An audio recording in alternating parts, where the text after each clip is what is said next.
Good morning, everybody. Tracy Bogert, thanks for the article. I'll check that out. Looks like a good article about Altuve. Steve Duraco, the human element. Good morning. Hector Gomez. Eric Winchester, thanks for hanging in with us on terrestrial radio this morning. Now, Chris Duel. You have made it to Friday. We have made it to Friday. And glory, glory, hallelujah.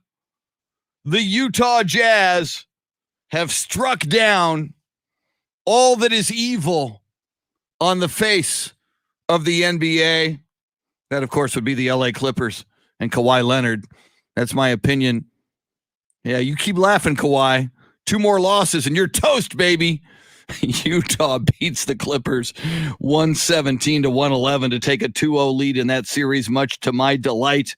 Milwaukee Bucks stay alive. It was a tight one. I watched it, especially down the stretch. Milwaukee, in a really tight game, beats the Brooklyn Nets 86-83 after Milwaukee jumped out to a 21-point lead early. Just some of the things we'll talk about this morning on this Friday in the world of sports. Welcome in. Thanks for being with us. We always do appreciate your hanging out with us. Shannon Salty Sweeney, we are both wearing our alma mater's colors and insignias today. I'm, of course, wearing my USC Nike t-shirt, and you are wearing your burnt orange Texas Longhorns kind of a, what would you call that? A warm-up jacket, a sweat jacket, a jogging jacket? What would that be? It's a Columbia, just pullover zip up. A Columbia pullover zip up. You know, nothing too fancy, but I mean, we are playing in the Super Regional at home this weekend. Woo! I have to show some love. Yes, you do. We All right. Sold out Disch-Falk Field. Sold out, and help me out because it should be on my radar. It will be as we move into the weekend, but who is Texas facing in the Super Regional this weekend? University of Southern Florida. So there will be no horns down the entire weekend. Because as we know, after Charlie Strong was sent out to pasture out to old University of Southern Florida, no longer there, by the way. He's now a member of Nick Saban's squad. Their hand signal is also similar to the hook'em horns. I think they project the middle fingers a little more to get more of a bull going, but really projecting the middle finger. You got to be careful projecting that middle finger in public. You don't want to, make sure all 3 go with it. Yeah. But no horns down this weekend. Now Charlie Strong leaving USF, University of Southern Florida. Wait, Central Florida, right? Help me out. USF. When did Charlie Strong leave? When did he go to Alabama? When he got fired. When was he fired? I believe this past season, year before. How did I miss? Is my coffee just not kicking in yet, or did I miss the Charlie Strong firing? Yeah. Wow. He's just added to the list of names of Spanish head coaches who go to work for Nick Saban. And now he will be resurrected. Now, I mean, Steve Sarkisian, the new Longhorn coach, was disgraced when he was blown out at USC. Lots of things were going wrong in his life. And to his credit, the biggest thing is he overcame his demons, specifically substance abuse, and is now on a trajectory and now probably has his dream job, or at least his second dream job. I think he was digging the USC job after having worked with Pete Carroll and achieved a whole lot of success as the offensive coordinator with Pete Carroll. But certainly Steve Sarkisian rehabilitated his football career and his life on that Nick Saban staff. So now Charlie Strong with an opportunity to do that as well. It might work for him. It might not. There's a lot of folks that go through Camp Saban. True. Not all of them come out with a Sarkisian-like outcome. I personally, I never thought Charlie was, obviously he wasn't the right guy for Texas, but he was not even the first, second, or third choice on the Texas list. So why we ended up taking him anyway? He should have never left Louisville. That was And I think I He was a did. flash in the pan for Louisville. Yeah. He stayed there. He got in his head and said, but I could be the University of Texas head coach. Congratulations. I hope you enjoyed your 3 years. And wasn't famously Red McCombs a huge benefactor of that UT program? What wasn't he anti-Charlie Strong coming in? He and a lot of other big-time mega donors. Yeah, I'm not sure the specifics on why, but I was, he was a nice guy, but that nice guy doesn't get you wins. See, and that's funny you say that, Shannon. I say that about Mike Budenholzer. And God love him, he won last night. Milwaukee beats the Brooklyn Nets 86-83 in an exciting game last night. But, Mike Budenholzer is a very nice guy and a very good basketball coach. But do you want the nice guy and the very, very good coach to be the coach of your team if you're the University of Texas, in the case of Charlie Strong, or if you're the Milwaukee Bucks, or theoretically, whenever Pop steps aside, the San Antonio Spurs? Do you want the nice? Yeah, I've talked about this possibility, Shannon, if Milwaukee gets blown out in this series, and certainly a sweep. I mean, even I, kind of arguing for Mike Budenholzer to keep his job in Milwaukee, even I would have to admit, if Brooklyn swept the Bucks after all the success the Bucks had the last several years, and yet not doing much damage at all in the playoffs, a sweep in the second round of the playoffs, and I would have almost signed off on a firing of Mike Budenholzer. But if he does leave Milwaukee, if he is forced out of Milwaukee at the end of this playoff run, however it ends, and most people believe it will end here and now soon against the Brooklyn Nets, conventional wisdom is Greg Popovich often welcomes back his longtime friends and assistants. So we could theoretically then see Mike Budenholzer on the Spurs bench next to Pop alongside Becky Hammon. And then whenever Pop rides off into the sunset, who do you go with if you're the Holtz, the owners of the Spurs? Do you go with the company man who was with your organization for 19 years and has head coaching stints on his resume in Atlanta and in Milwaukee? Or do you go with the first time ever female head coach who's not yet been a head coach in the NBA in Becky Hammon? I mean, that may open it up to you. And again, back as you said, Shannon, about Charlie Strong, Mike Budenholzer is a very nice guy.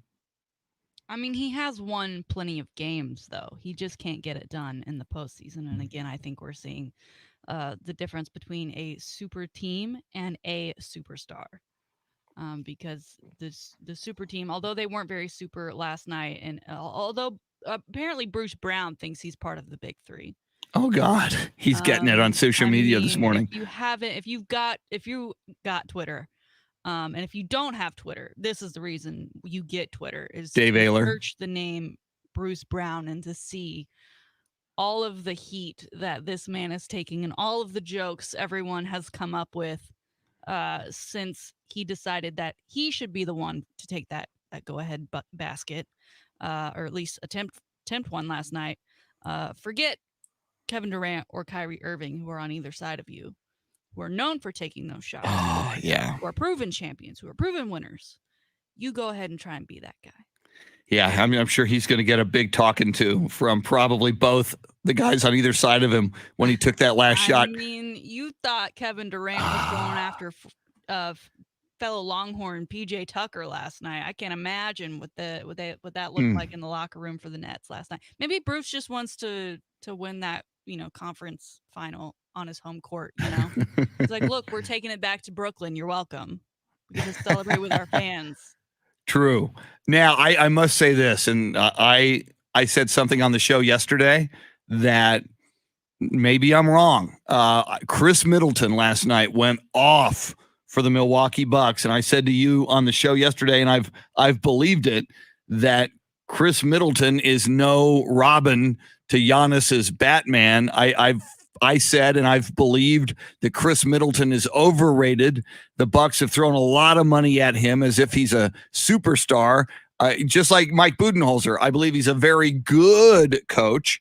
I believe Chris Middleton is a very good player, but I have not believed that he's a superstar. I have not believed that he gives you a big two in Milwaukee, Giannis and Chris Middleton. I've thought that Chris Middleton was a little below that. Well, maybe Chris Middleton heard a number of people criticizing him. He came to play last night, 35 points, 15 rebounds for Chris Middleton, a lot of clutch shots for Chris Middleton.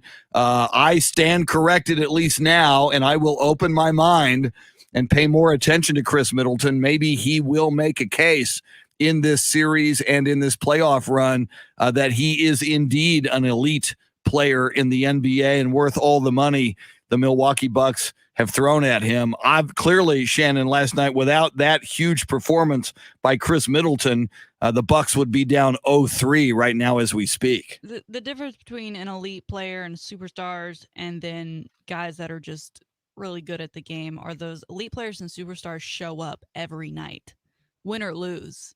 You know, the stats are there, the physicality, everything's there. Chris Middleton, so you're okay for now with your original statement. Yeah. One game changes nothing. True. Changes nothing. True, but good for him. Yeah. If that's the motivation he needs. Great. But like we mentioned last week with the Vanessa Bryant GG shoes, that it became news that they had been released. That story came a week after a guy like Chris Middleton wore them on the floor during the NBA playoffs, and no one said a word until it became a story later when Vanessa Bryant said something. That's not a superstar.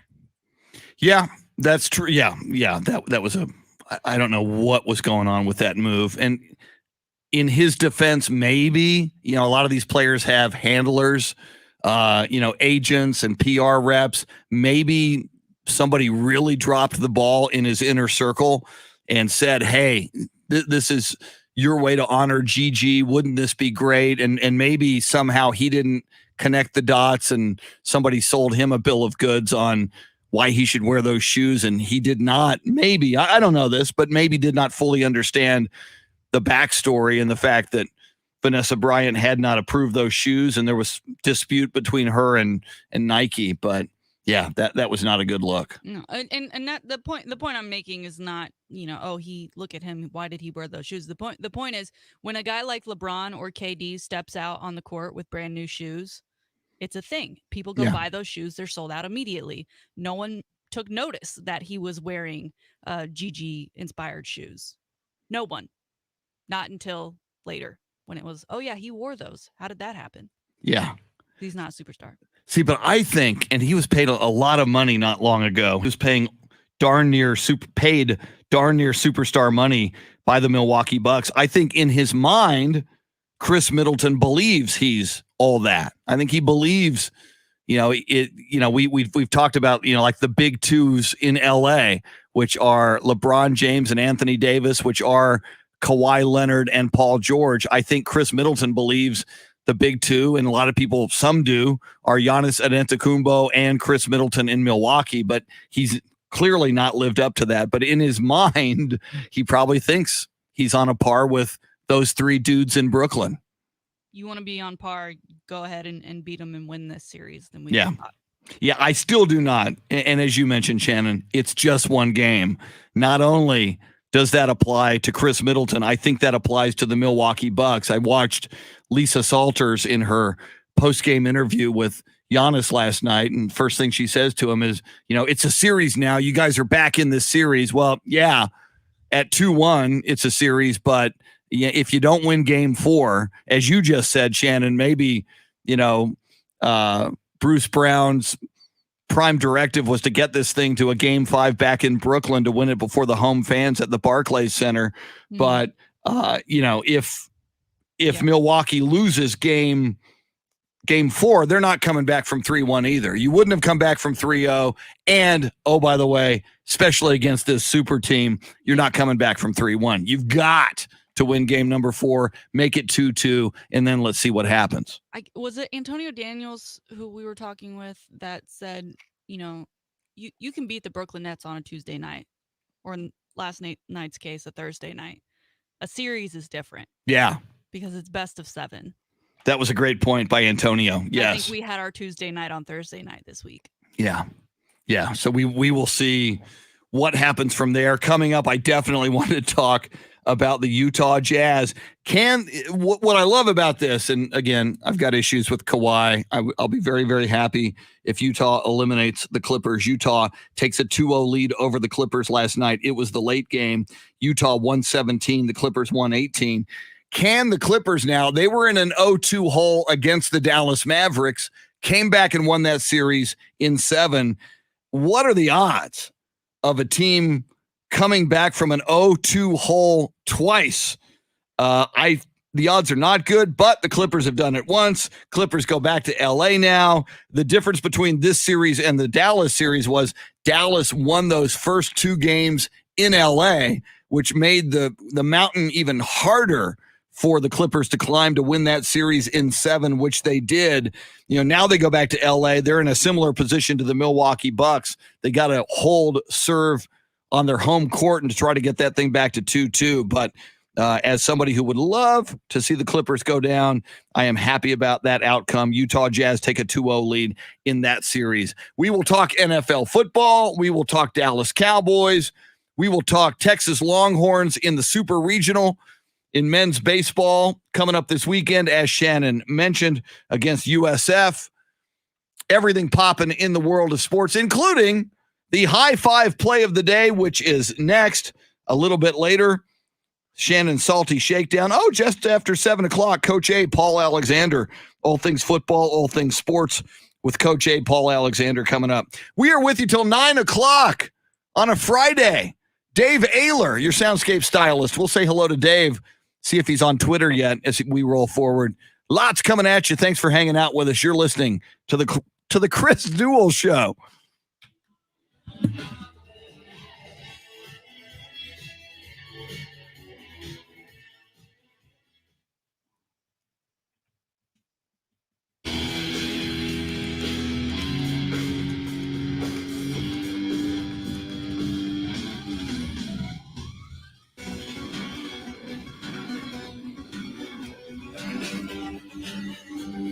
All right. I need coffee. Clint Proctor. Welcome in, everybody. Clint, Eric Winchester, Sam Tobias, John Williams, Mr. Fry on YouTube. Jerry Lauder, good morning. Steve Duraco, Hector Gomez, Tracy Bogert. Tracy, I still need to get to that story, and I will. Not before coffee, though.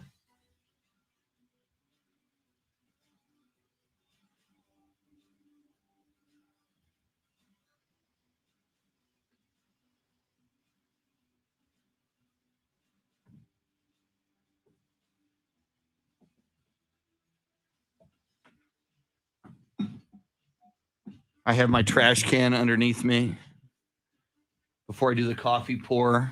Trash can in honor of the Houston Astros. Jesse Bratton, good morning. Yes, thank you, Utah Jazz. Can we just get Kawhi Leonard out of this playoff tournament so that I can just enjoy it for the sheer basketball goodness of it? So I don't have to worry about Beelzebub winning another championship.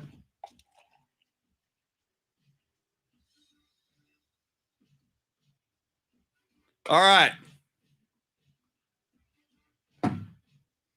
I'm on a quest for coffee. Coffee run number 345, and it still is. Sam, you are correct. It is Black Rifle coffee. Still got like a third of my bag left that Joel Cologne was good enough to gift me.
Jorge Villarreal, welcome. Sam Tobias, welcome. Jesse Bratton, welcome.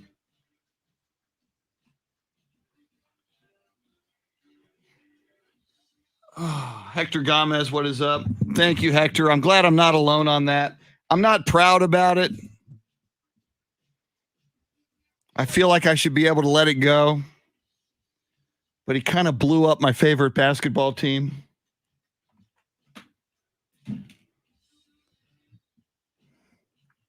Robert says,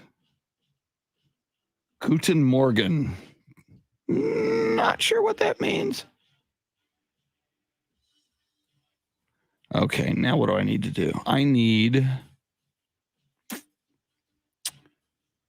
to do this. I need the second one, which should be 1, 2, 3, 4.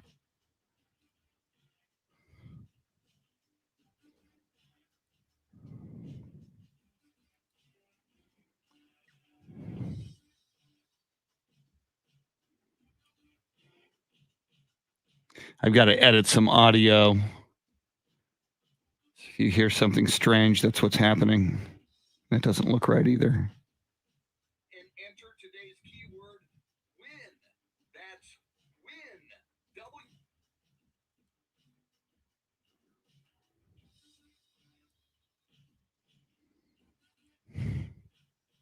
Enter today's keyword, win. That's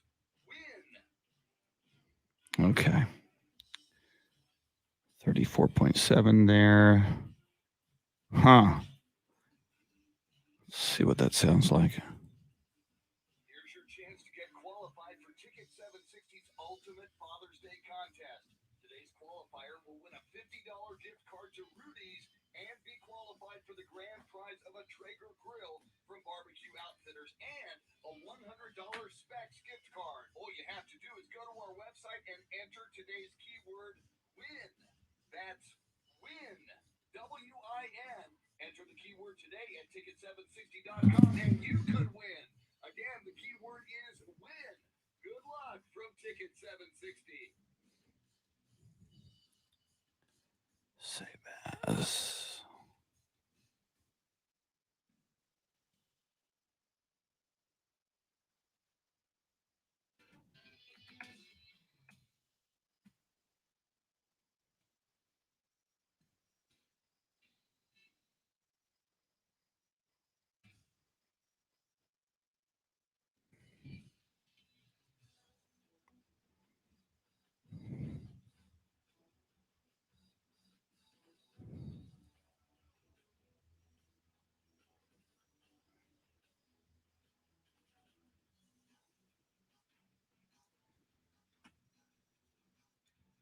Dad. That's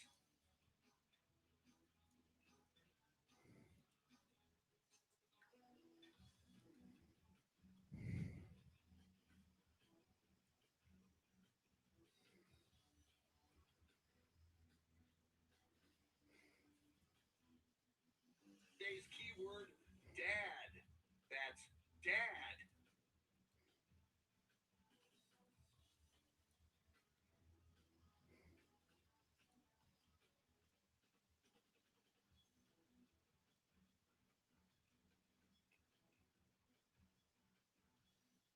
Shoot.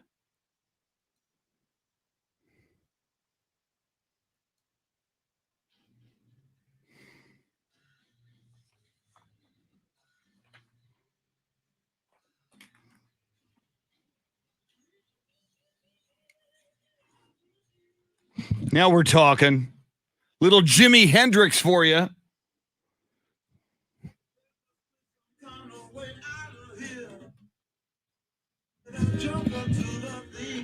Not nearly enough Hendrix. Played in the morning. Thanks to Dave Ayler, our soundscape stylist. For the tunes, it is the Chris Duel Show, along with Shannon Salty Sweeney in a moment.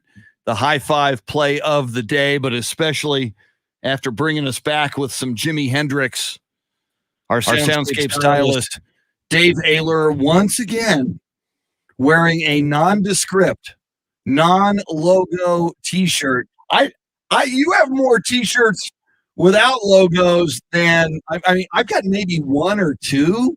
I mean, everything else has something on one of my T-shirts. You like to go all anonymous with your T-shirts, man. Well, it depends how I'm feeling that day, you know. And I'm waiting for the salespeople to sell this space on my chest. Good idea. Money. I like that a lot. I mean, you are on Facebook right now with that bare chest. Well, and that'll scare a lot of people away from Facebook.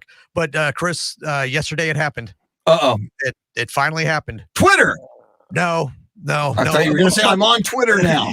Much better. Okay. I bought my first concert ticket post COVID. Wow. And knowing you, it's got to be something metal. Is it a metal band? Of course. Black Label Society playing at the Aztec Theater in November. Wow. Not until November. Okay. But I'm going to be out amongst the people again. Black Label Society. All right. Shannon, have you ever heard of Black Label Society? I have not, but I do find this interesting. So I need more details. Do you have a seat, or is this a mosh pit type scenario? I'm sure there will be a mosh pit, but I have a seat. Okay. Because I don't like going to concerts where I don't have a seat, and if it's one of those, I have to be in the VIP section, or I'm not going. Ooh, you want to be in the VIP section? Because I don't want to be around others. You know what I mean? I kind of gross. I need I've always been about that 6 foot distance. You know what I'm saying? The social distancing, especially now. Get from me. Forever now. Those mosh pit tickets were way too expensive for me. I gotta see. I gotta take the balcony tickets. That's all I can afford. See, there you go. You got to pay more money. Okay, if you're down low, the mosh pits that's the most expensive tickets. Well, the mosh pit's right in front of the stage. Right. So you're gonna pay more for floor seats than if you sit. Does it come with health insurance? No. Yeah, that's you have to provide that yourself. That's so. This is your first event. I'm trying to think because I went to Del Match Play, but you know that's so spaced out, right? I am going to a comedy show. Woo! In September, and I think that's the first concert that I'm going to. Is it a big venue or is it like a small club? It's at the Paramount, so it's at a classic Austin venue on South Congress. I mean, it's pretty big for a comedy show. I too am in the balcony in the cheap seats, but I'm trying to and again that's September, so hopefully by then people will be back around me. And tell me if I'm speaking out of school, Shannon, and I often speak out of school. We got an email yesterday. Is there like an Eric Clapton concert coming to Austin? Did you see that email yesterday? I saw a lot of emails yesterday. So that one's not ringing a bell. It might be true. Okay, let me go. Sounds familiar. Before I speak out of school. I know he's a big deal. Because my God, he's a big deal. Yes. And I read that this morning when I woke up at like 3. So I may be wrong about this. I don't think I am, though. I think there's an Eric Clapton concert coming to Austin. And I think next week, we might be giving away the tickets. I'm going to say might, because I read that email at like 3 a.m. And I was just coming out of a REM sleep. So, and obviously I had no coffee and no caffeine. So based on my foggy, just waking up recollection, I believe I got an email from one of the big wigs, one of the powers that be. Don't want to mention any names, Callie. But, and then I do believe that email said Eric Clapton is coming to Austin. And I do believe we are going to give away tickets. But I'll double check that because it was first thing in the morning. Now, my first return to a concert, I think, and this is weird, I had tickets. And I'm an old guy, so this is an old act, but get off my lawn. I had tickets in 2020, and I never buy advance tickets, ever. It's like I buy tickets to a concert like 2 weeks out, a week out, or walk up day of, or from a ticket broker or whatever. Oh, you that really is old school. I know, I'm very old school. But, so I saw this thing like early 2020, before the pandemic kicked in, like January, from James Taylor, who I like. I love James Taylor, in fact. And it said, hey, man, I'm on tour. I'm coming to Houston. If you join the James Taylor fan club, you can get in a lottery for really good seats for fairly inexpensive. I said, all right, cool. And I was bummed out he wasn't coming to San Antonio or Austin, but all right, 3-hour drive to Houston. I can do that. Got in the lottery and I got like 5 rows up at the Toyota Center to see James Taylor and Jackson Brown. But that was May 17th, 2020. Obviously, it was postponed. So now it's supposed to be in October. But I got an email going, oh, yeah, you can just use the tickets you have. It's like, I never got my tickets. I never got my tickets mailed to me from the jamestaylor.com website. So I got to talk to them. I think I did give them my money. I think I got tickets, but I might not. So metal concert. And what's the name of the band one more time, Dave? Black Label Society, Obituary, and Prong, all on one bill. No, exactly. I mean, Obituary. Wow. You had me at Get Obituary. The t-shirt. Woo. Well, I've already got an Obituary shirt that I've seen because I've seen them. Well, I've seen them all before. Wow. But and a quick note on Black Label Society: the loudest concert I've ever been to in my life. Yikes! I could not hear for days afterward. The first time I saw. So, them. what's your plan going in? Do you wear your studio headphones? No. I go in naked. You're gonna So at work on the next day, I don't know. It's a Friday. It's a Friday, so I'll have a weekend. So by recover. Monday, you might be able to hear us. You might not. Maybe not. It depends. I mean, your ears are pretty important for your job. Yeah, but they could fire you for cause, Dave. I'm old. The hearing's going now anyway. And oh, by the way, Shannon and Dave, you do know that like 90% of people who work in radio do have a hearing loss. You know that, right? What? I'm pretty sure. Exactly.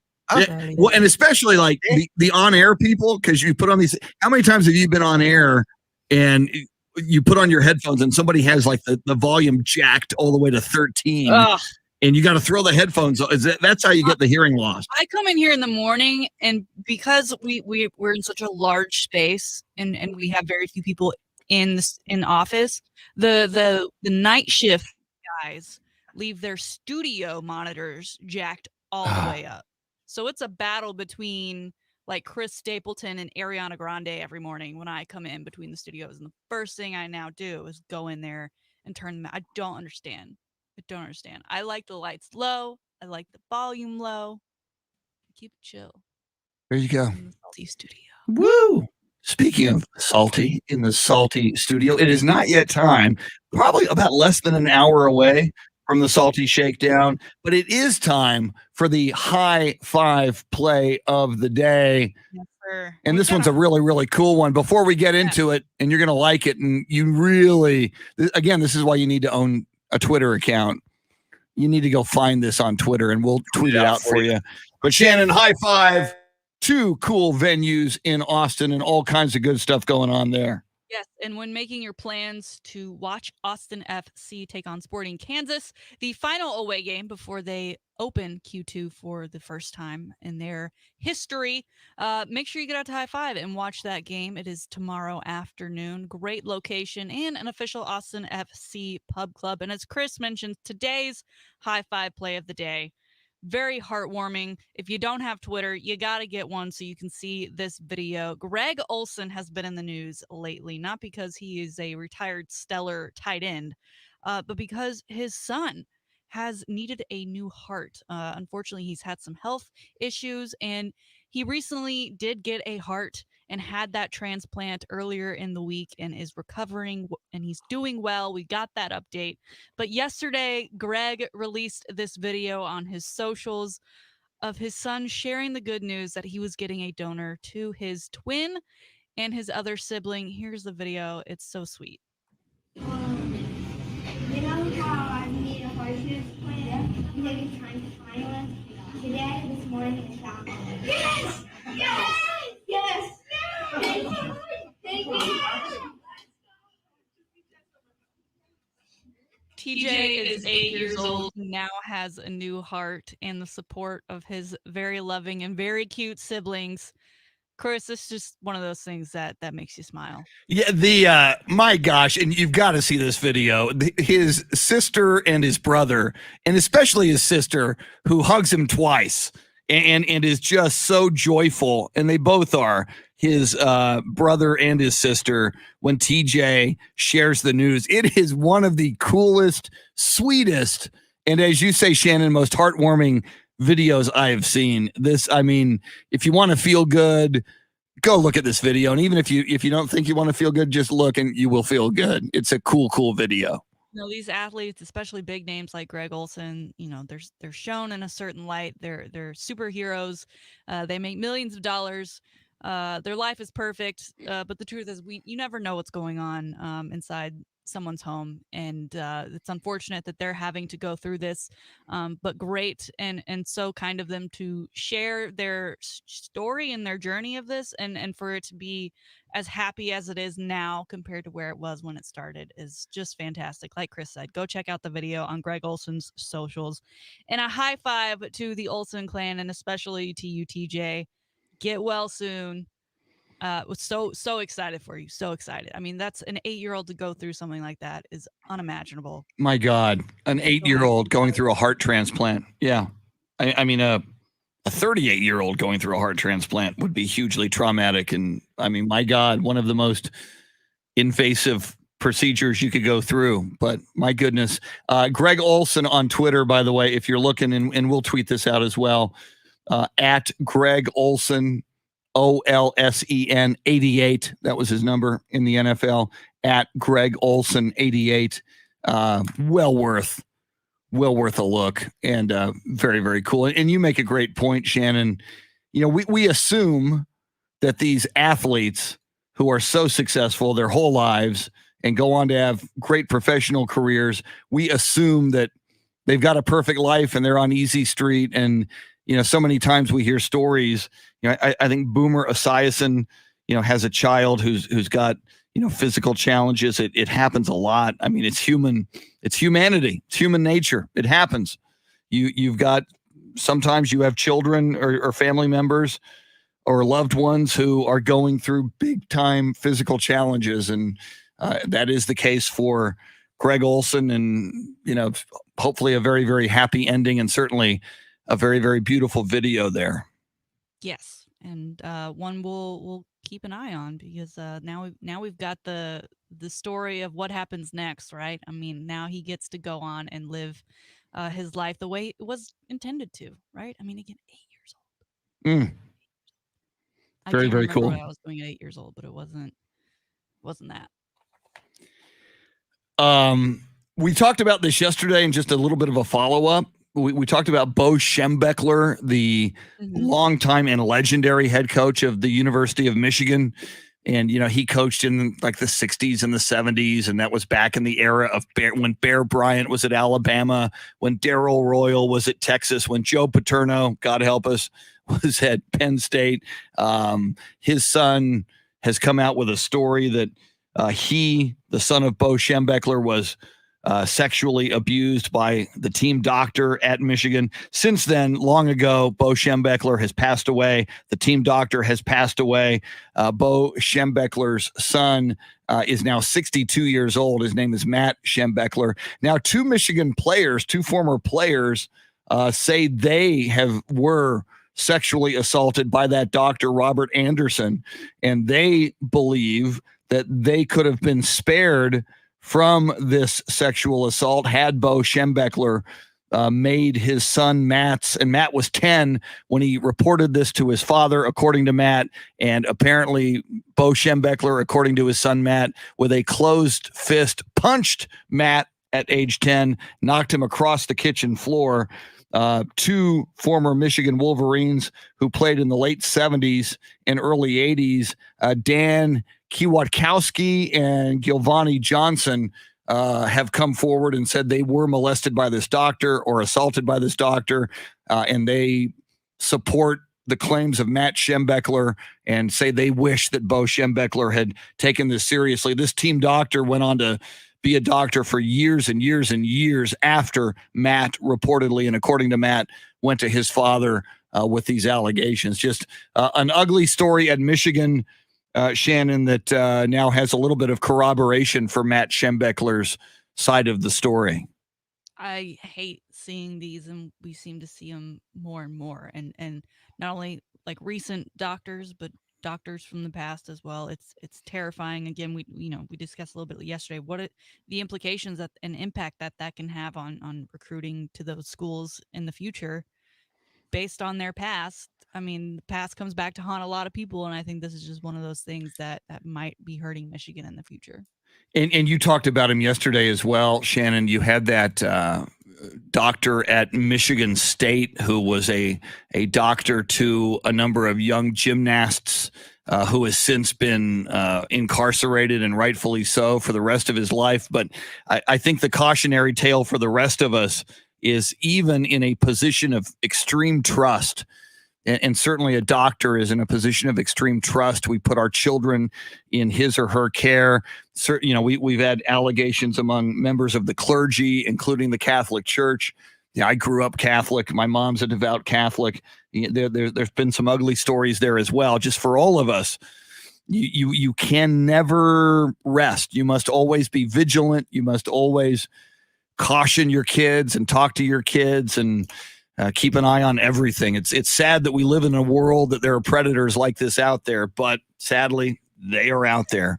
And just another story of a predator we did not know about. All right, coming up, we might even mention this one with Coach A, Paul Alexander. We talk all things football, all things sports with Coach A. Coach A will join us next. The Salty Shakedown as well is coming at you in the 7 o'clock hour. We are with you till 9, and we'll talk about happier stories in the world of sports as well. She's Shannon, I'm Chris. It's the Chris Duel Show. That's an ugly story.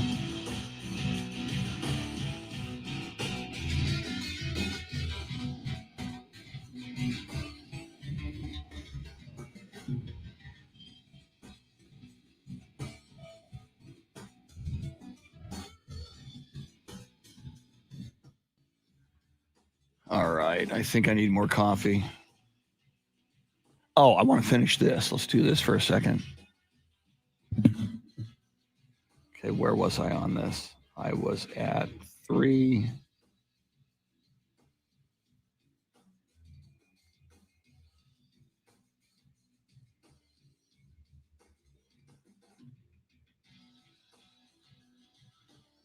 This is supposed to be.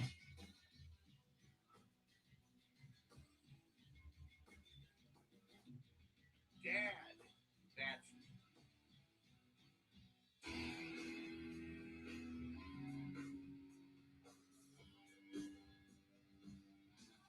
enter today's keyword, dad. That's dad.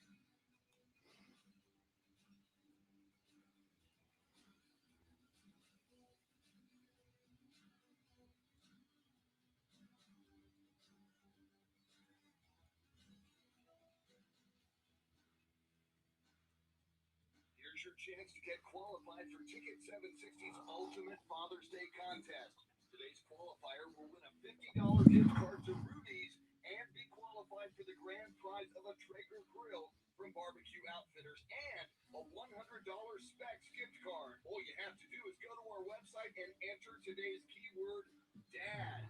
That's DAD, D-A-D. Enter the keyword today at ticket760.com and you could win. Again, the keyword is dad. Good luck from Ticket 760.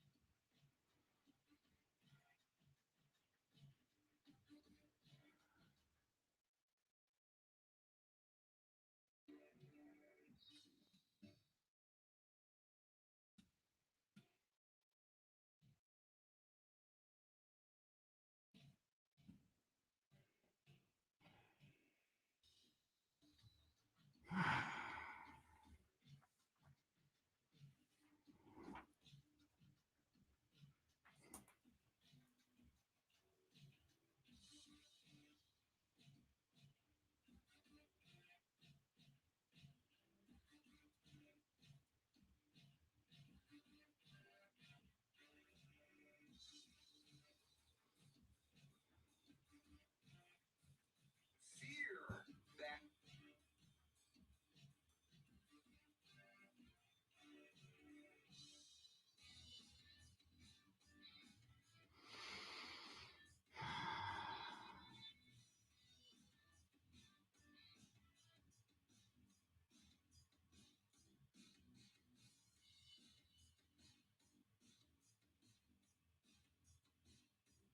Here's your chance to get qualified for Ticket 760's Ultimate Father's Day Contest. Today's qualifier will win a $50 gift card to Rudy's and be qualified for the grand prize of a Traeger grill from Barbecue Outfitters and a $100 Specs gift card. All you have to do is go to our website and enter today's keyword cook.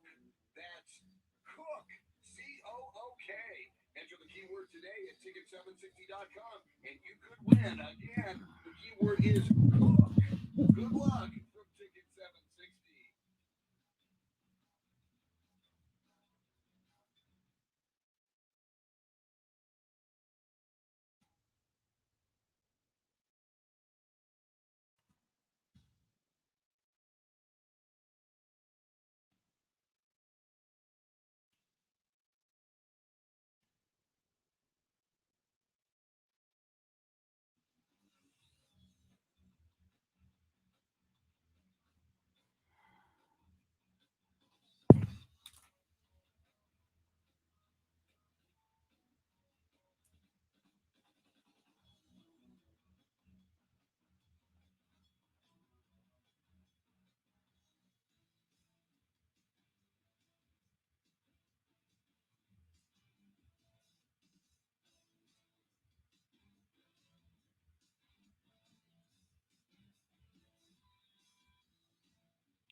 Here's your chance to get qualified for Ticket 760's Ultimate Father's Day Contest. Today's qualifier will win a $50 gift card to Rudy's and be qualified for the grand prize of a Traeger grill from Barbecue Outfitters and a $100 Specs gift card. All you have to do is go to our website and enter today's keyword SEAR.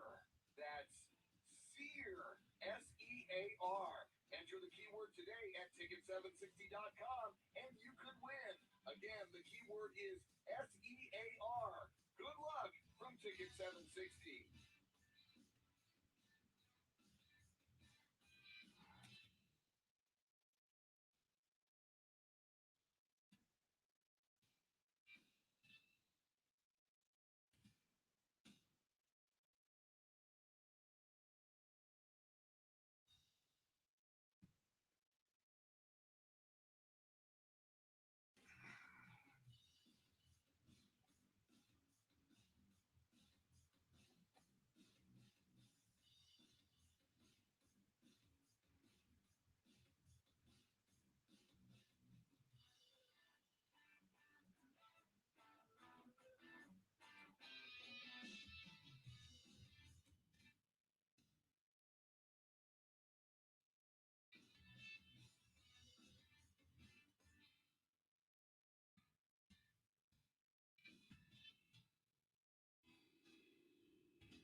Thanks so much.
Here we go. Axel J. Miller, welcome. Jason Paniagua. Beth Settle, good morning.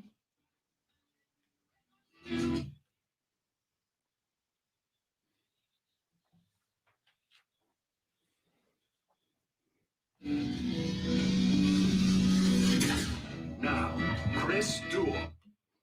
Welcome in on a Friday. You have made it to the weekend. It is Friday, June 11th, and everything is right with the world. Beautiful weekend, lots to do, lots going on in the world of sports. Kawhi Leonard's Clippers lost last night, making my weekend a little brighter. In the NBA last night, Utah beat the LA Clippers 117-111. Utah takes a thank you, Kawhi. Kawhi doesn't mind. Utah takes a 2-0 lead in that series.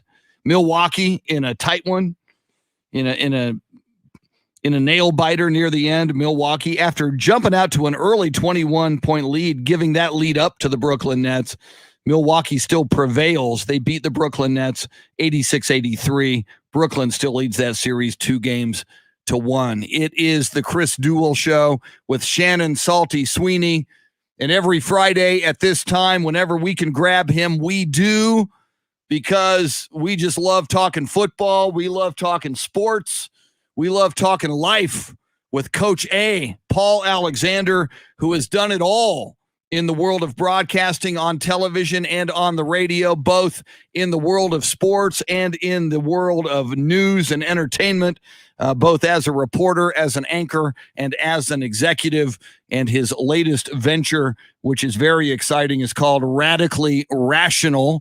If you want to learn more about that and get more Paul Alexander on video, you go to Facebook right now and you enter Radically Rational in the search engine, and there is a very soon to follow website that is going to be pretty darn high octane. On a Friday morning, Coach A, Paul Alexander, how are you this morning? Chris and Shannon, very well. Always look forward to speaking with you. I've had one of these old guy bursts of energy this morning. You know, I've just been trying to be really productive since about 3 a.m. And this is a really important and fun part of my Friday, and I'm looking forward to kind of getting the work portion of this out of the way so that I can go to the golf course early. Now, understand, I don't play golf. Bad for my self-esteem, but I am kind of a golf voyeur these days. I like watching other people have golf. So that's what I've got on the agenda for Friday.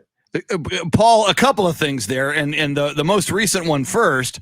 I am comforted by the fact that you don't play golf. I mean, you are clearly a man's man and a sportsman, but I learned a long time ago that I suck at golf, so I realized it was not good for my self-esteem.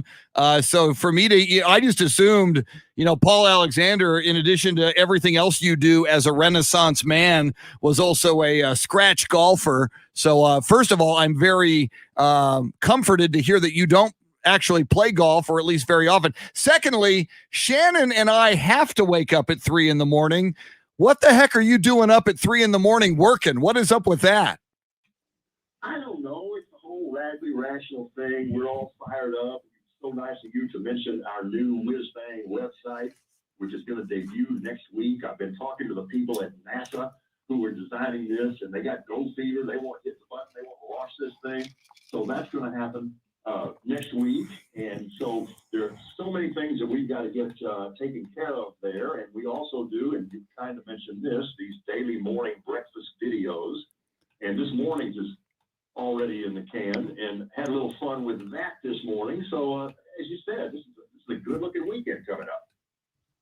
Coach, I want to get into some Russell Wilson talk here, because he finally spoke yesterday, and during that time, he said he never asked for a trade or to leave Seattle, which I'm going to sit here and call BS on myself, because he made tons of TV appearances for everything COVID related and this, that, and the other. He had all the time in the world to come out and say that, and he's just now choosing to.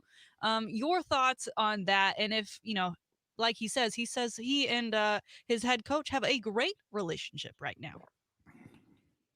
Yeah, I'm so with you. I mean, he really can't deny that he was saying these things, and he was floating things about being traded and being frustrated and not being protected and taking too many hits and wanting to go somewhere else.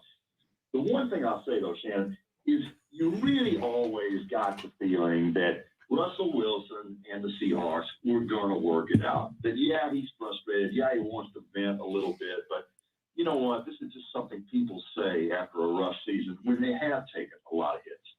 So contrast that, I think, with the situation that's going on in Green Bay. You always thought that Russell Wilson and the Hawks were going to work it out. This marriage in Green Bay cannot be saved. Wow. Well, and Paul, let's get into that with Aaron Rodgers. But first, I want to ask you this. And you have been a long time and a keen observer of the National Football League and of quarterbacks in the National Football League. I look at Aaron Rodgers being disgruntled in Green Bay, and I look at Russell Wilson being disgruntled to a lesser extent, but still disgruntled in Seattle. And I believe there is a Tom Brady effect here.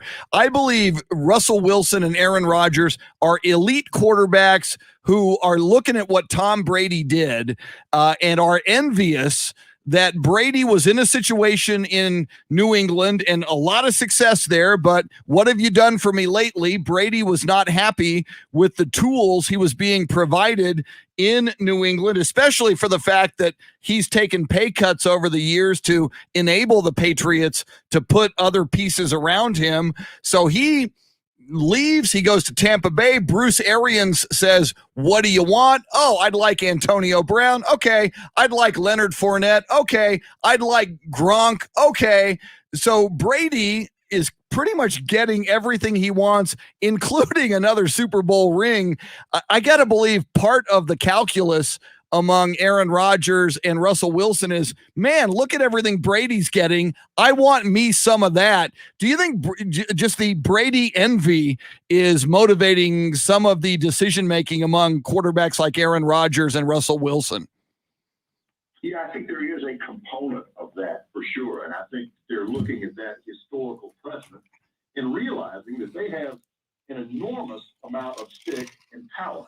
And you know, again, we've seen this in the NBA for really a couple of decades now, but there is a cadre of players in the NFL who wield enormous power and are willing to exercise that power. I mean, think about this. Who's ever been a bigger star during his period, his era, than, say, Johnny Unitas? How many did Johnny Unitas have? The answer is 0. Things have changed. Coach, from talking about Russell and Aaron, you know, both of them, when their names were in the will they be traded or sent elsewhere, Denver came up a couple of times for both guys. And Denver came up again this week when it was said that Deshaun Watson told one of his buddies, hey, that's where I want to be. That's where I want to go play. I don't like that has now switched into the narrative when we still have these 22 accusations against him that we haven't really heard anything about in the last couple of weeks. And then this story comes out. We asked our listeners earlier in the week if they were a GM of a team, would they consider taking on the likes of Deshaun Watson? Do you think it's ridiculous that this guy is saying, Denver, we should get him. He wants to come here. Why not? Well, it's understandable that he's trying to redirect the conversation to football right now, so you get that. And if it weren't for all these other things, you look at it in football isolation. And if Deshaun Watson was going to go somewhere, Denver makes pretty good sense. They got a lot of good things going on there. And from a strictly football standpoint, sure. And I understand why Watson would want to change the subject and alter the conversation, but ultimately it's all moot, at least for 2021, because the Jolly Roger is going to sit him down. Yes, and it may be a long time before we see Deshaun Watson taking snaps in the National Football League. We are talking sports, and right now football with Coach A, Paul Alexander. Paul, it would be blasphemy for us to talk NFL football with you and not at least touch upon America's team, your favorite team, my favorite team, Shannon's favorite team, the Dallas Cowboys. Not a lot of Cowboys news this week, except for Dak Prescott switching from Adidas to the Jordan brand. Just, I think, another example of good things can come to you if you're the quarterback of the Dallas Cowboys. Obviously, Dan Quinn, defensive coordinator. We are certainly hoping that he can at least just make that defense upgrade them from god-awful to adequate, and I think that would improve the Cowboys' chances in the NFC East. But as you look at the NFC East, Paul, we've got Ryan Fitzpatrick, now the quarterback of the Washington football team. Both the quarterbacks in Philadelphia and the New York Giants are young. I think we could certainly make the argument that Dak Prescott is the best quarterback in the NFC East. And I think conventional wisdom would suggest the team with the best quarterback usually should win that division. How do you feel about the Cowboys in the NFC East this coming season? I don't know what I'm basing this on, but I got a pretty good vibe about this season. I really do. And I know that's spoken like a Cowboy fan. Wait till next year. Yeah, okay. I know that Lucy can always pull the football away from it, but I really got a good vibe about this. I like Dan Quinn a lot. You can't tell a whole lot about Dak by watching these little clips from OTAs, but what you can see is he's moving pretty naturally and pretty easily. And that's going to be one of the really strong vertical passing games in the NFL. The key to this whole deal, and this is what makes me nervous because I don't trust him. Zeke got to be Zeke or this doesn't work. Coach, you mentioned Dak looking like he's moving pretty well. I would maybe chalk that up to the new Jordans he's sporting on the field. As we learned yesterday, he has switched from Adidas to Jordan brand. And after that announcement, he was also in the news for saying he would like to move past his injury. He's already put it behind him. He's buried it. He wants the media and the likes of others to do the same. Interestingly enough, he was actually at a concert last night where a fellow coworker got a picture with him up in Fort Worth. So, I think it's great that he's like making all these money moves and then he's just chilling in Fort Worth at a local concert to have a good time. But my question to you here is, when he says something like that, where he's buried his injury, he wants everyone to move on from it. We know that's going to be a line of questioning going into the season with every move he makes, win or lose. He's going to get asked about it. Did he make any dent in people not considering that injury when going into this next season? I think I see him working here. Dak has a well-deserved reputation as a really good leader. His teammates like him. His teammates respect him.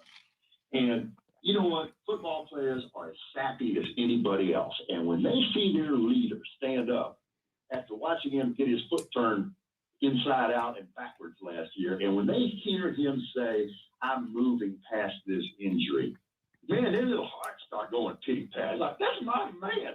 This is all calculated by Dak, and I think it's really genius on his part, because now if people don't stop talking about his injury, and they won't, you're exactly right, all his teammates are going to do is rally behind him even more and say, you're picking on Dak, and he told you not to talk about this injury. I see him working, and I think it's brilliant. Wow. Yeah. Great point that it comes down to leadership, and certainly Dak Prescott with a lot of leadership qualities among his many assets. Talking football and sports with Coach A, Paul Alexander.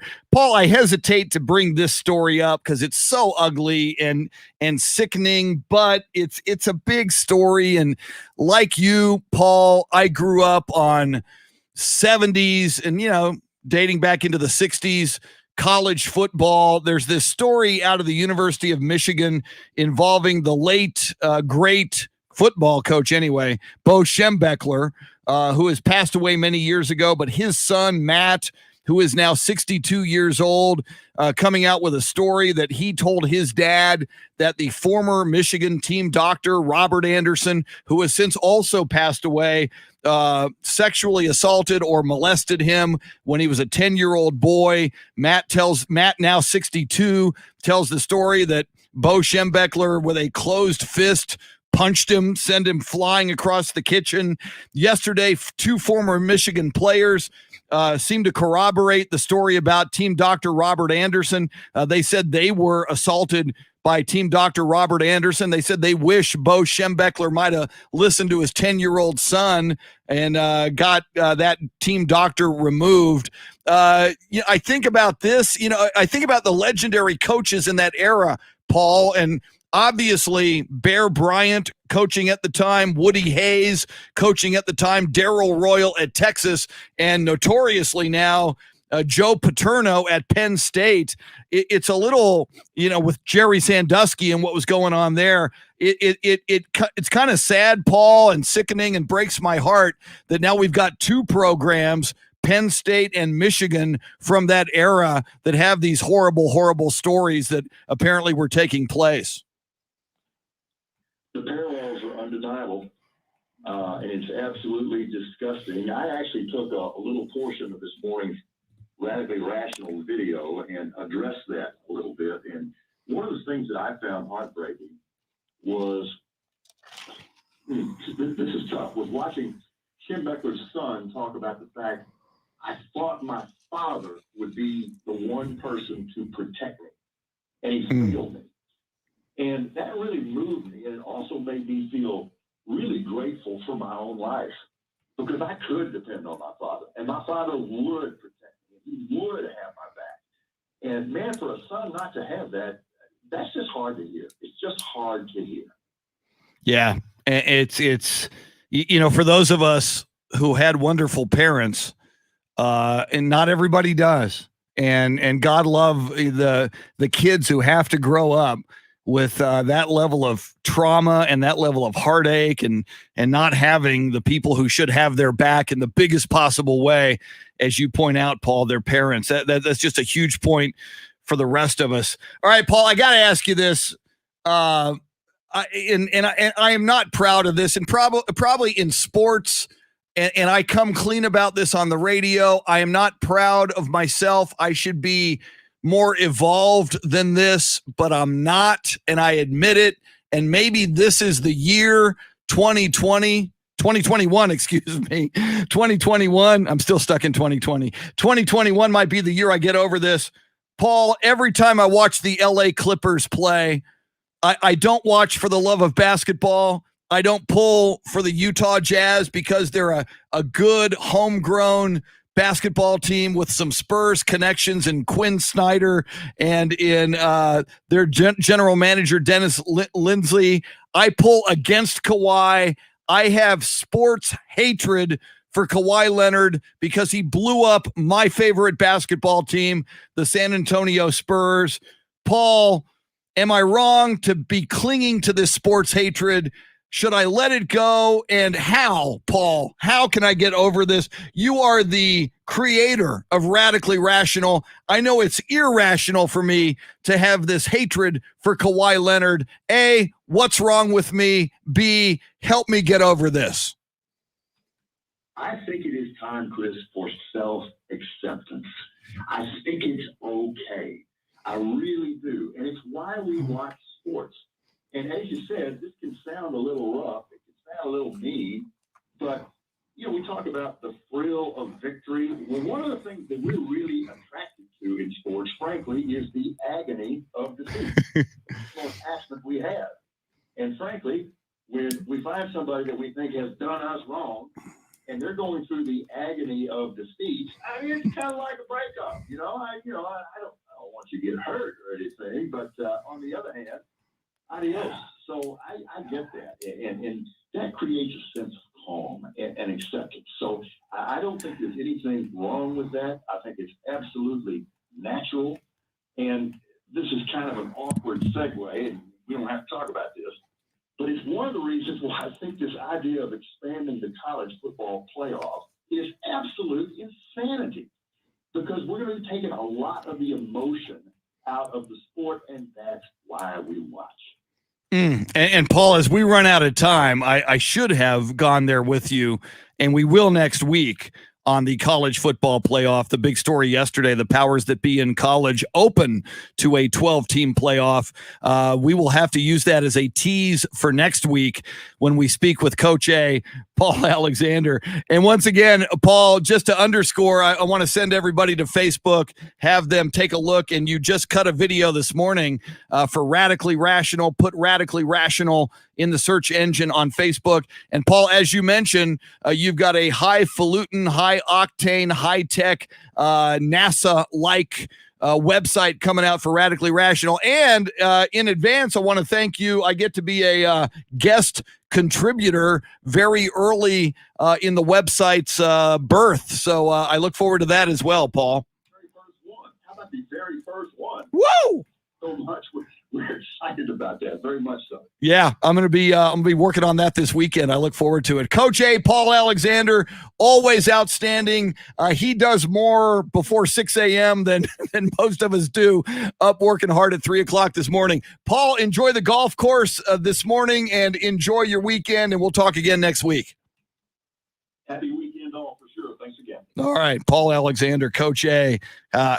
Shannon, and you and I will go there. We should have gone college football playoff expansion with him. That is a big story in the world of sports. Shannon and I will dive into that. But coming up, it is Shannon's Salty Shakedown, along with this day in sports history, sports birthdays, and more. We will talk college football playoff. We'll talk more NFL, NBA playoffs, Major League Baseball. Astros lost at Fenway last night to the Red Sox 12-8, but they've won 7 out of their last 11. I'm still cool with the Astros.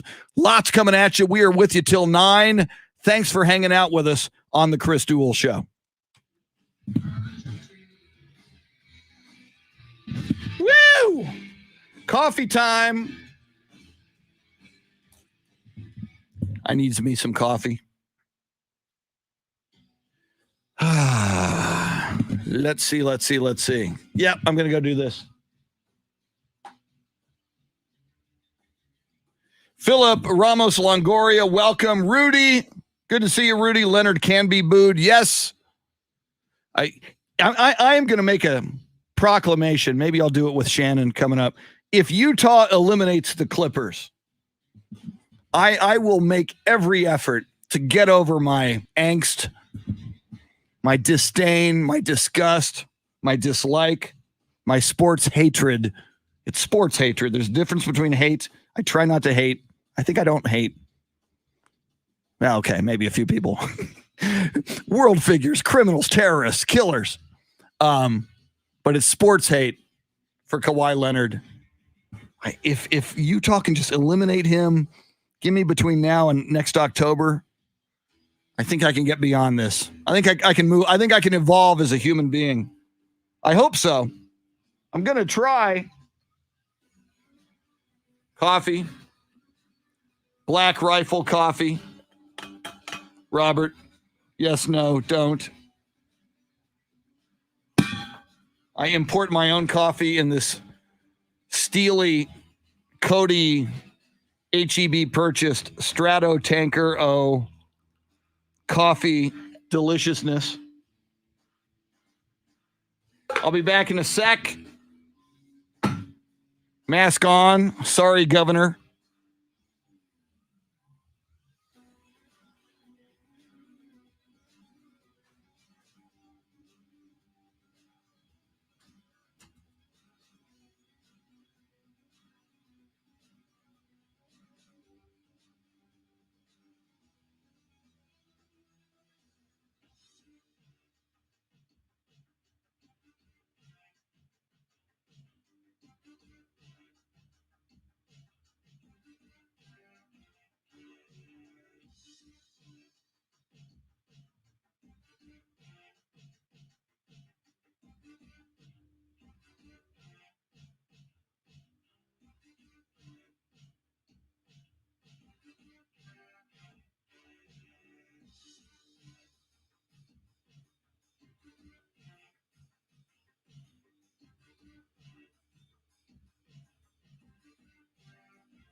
Manuel Gonzalez, Robert Almaraz, welcome in.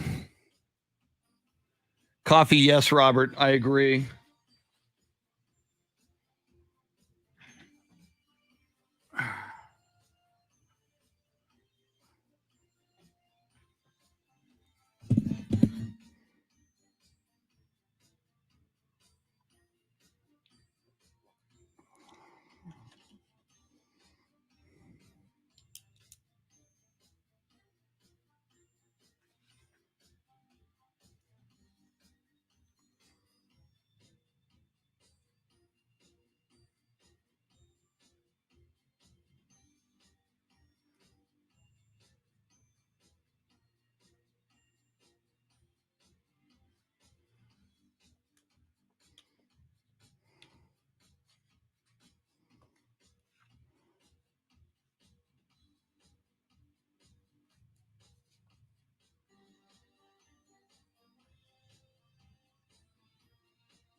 Jason Paniagua says Bo punched the wrong person as a father. No question about that.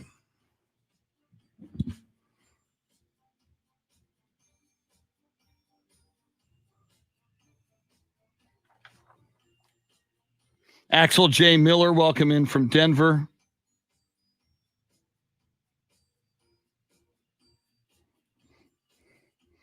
Axel J. Miller says, as a Raider Nation representative in Mile High Denver, we do not want Watson on the Bronchies.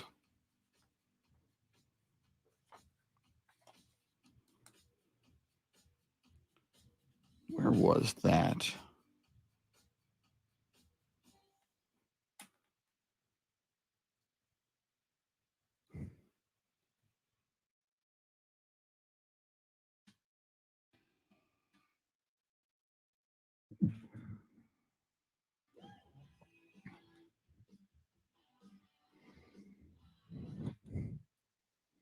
Welcome in. We talk too much. Yeah, we do kind of talk too much. Thank you, Dave Ayler, your soundscape stylist. St. Louis Cardinals fan Dave Ayler. He is not on Twitter, but he is going to a metal concert in, is it November or October? Yeah, it's November 15th or something like that. 15th. Yeah, Cool. it's like the Friday before Thanksgiving, I think. Woo! And who knows? Something could present itself before November. It's only June. That's true. It's only June 11th. I'm open to other concerts coming. Very nice. We'll keep an eye on Stand-up things. concerts or anything. Yeah, we'll keep an eye on things. Very, very cool. Shannon Salty Sweeney, her Salty Shakedown is coming up in just a few moments. Lots more coming. By the way, you can join us throughout the morning a couple of ways on the phone lines. We always welcome your phone calls if you want to join us. 800-707-9760. Lots of people joining us on Facebook Live as well as we stream live video on AM 1300 The Zone and Ticket 760's Facebook page. We've got a poll question. We haven't told you what it is yet, but we'll tell you coming up. We'll jump into that maybe after the Salty Shakedown. Poll question of the day. We'll let you know what it is, and you can see it at Ticket 760 and at AM 1300 The Zone on Twitter, which Dave Ayler is an anti-Twitter person, but that's okay. We're working on him. First Twitter. First, we're going to get him on Twitter, then TikTok, then God knows what else. Then, I don't know. We'll figure something out. They have all that same stuff on Facebook. Not really. Which I am No. on. How did I find out about Black Label Society? No. Facebook. Aztec Theaters. That's called advertising. That is the one thing that everyone That's what hates they do. Facebook for. Is That's what they do on Twitter too. No. I'm sure they put it on their Twitter page too. As long as they have a Twitter page. You probably got a promoted ad. Their No. Twitter does not. No, it's Aztec's Facebook page. I think more real-time breaking news and information is accessible on Twitter. I mean, I really do. I think you're just watching Twitter more than you are Facebook, and it comes up at the same time. It just you're on one, you're on Twitter, and I'm on Facebook. When I post breaking news for our socials, the order of You put it on Twitter operations first. is Twitter, Instagram, Facebook if I feel like it, because it takes forever for Facebook to load anyway. Wow. There's a reason. A lot of times I just end up sharing the Instagram feed to Facebook. So I have to wait like 3-4 minutes maybe. Well, that could be a very important 10. 3 or 4 minutes. What? Yeah, you want to be in the know. Yeah. Okay. What if tickets go on sale now for something and you got to wait 3 or 4 minutes and they're all gone 3 or 4 minutes later? You need to jump on it right now. Oh well, I guess I have to get on Twitter for that. You should, man. I like Twitter. I'm still not sold on TikTok. I mean, TikTok more than just wastes my time because I just keep flipping through these videos. A couple I find interesting, so it keeps me going. It's like, all right, that one was interesting. Let me go through 7 more. So, but yeah, all right. All the Twitter trolls don't waste your time. I tend to avoid You don't them. have to have your mentions on. See, I have Twitter groups. So I have like a sports. Actually, it's broken down. I've got NFL football group. I've got college football. I've got NBA. I've got breaking news. I've got politics. I've got entertainment. If I'm not following you on Twitter, if you're a troll, I'm probably not following you, but I'm following legitimate sources in all of these areas that I'm interested in. and I can just click on movies. Like I want to see what's streaming this weekend on Netflix and on Hulu and on Apple Plus. So I click on movies to see what everybody's talking about regarding movie releases. And oh, by the way, In the Heights. What is that? Is that on Apple Plus? Where is that this weekend? HBO Max. HBO Max. I am all over In the Heights.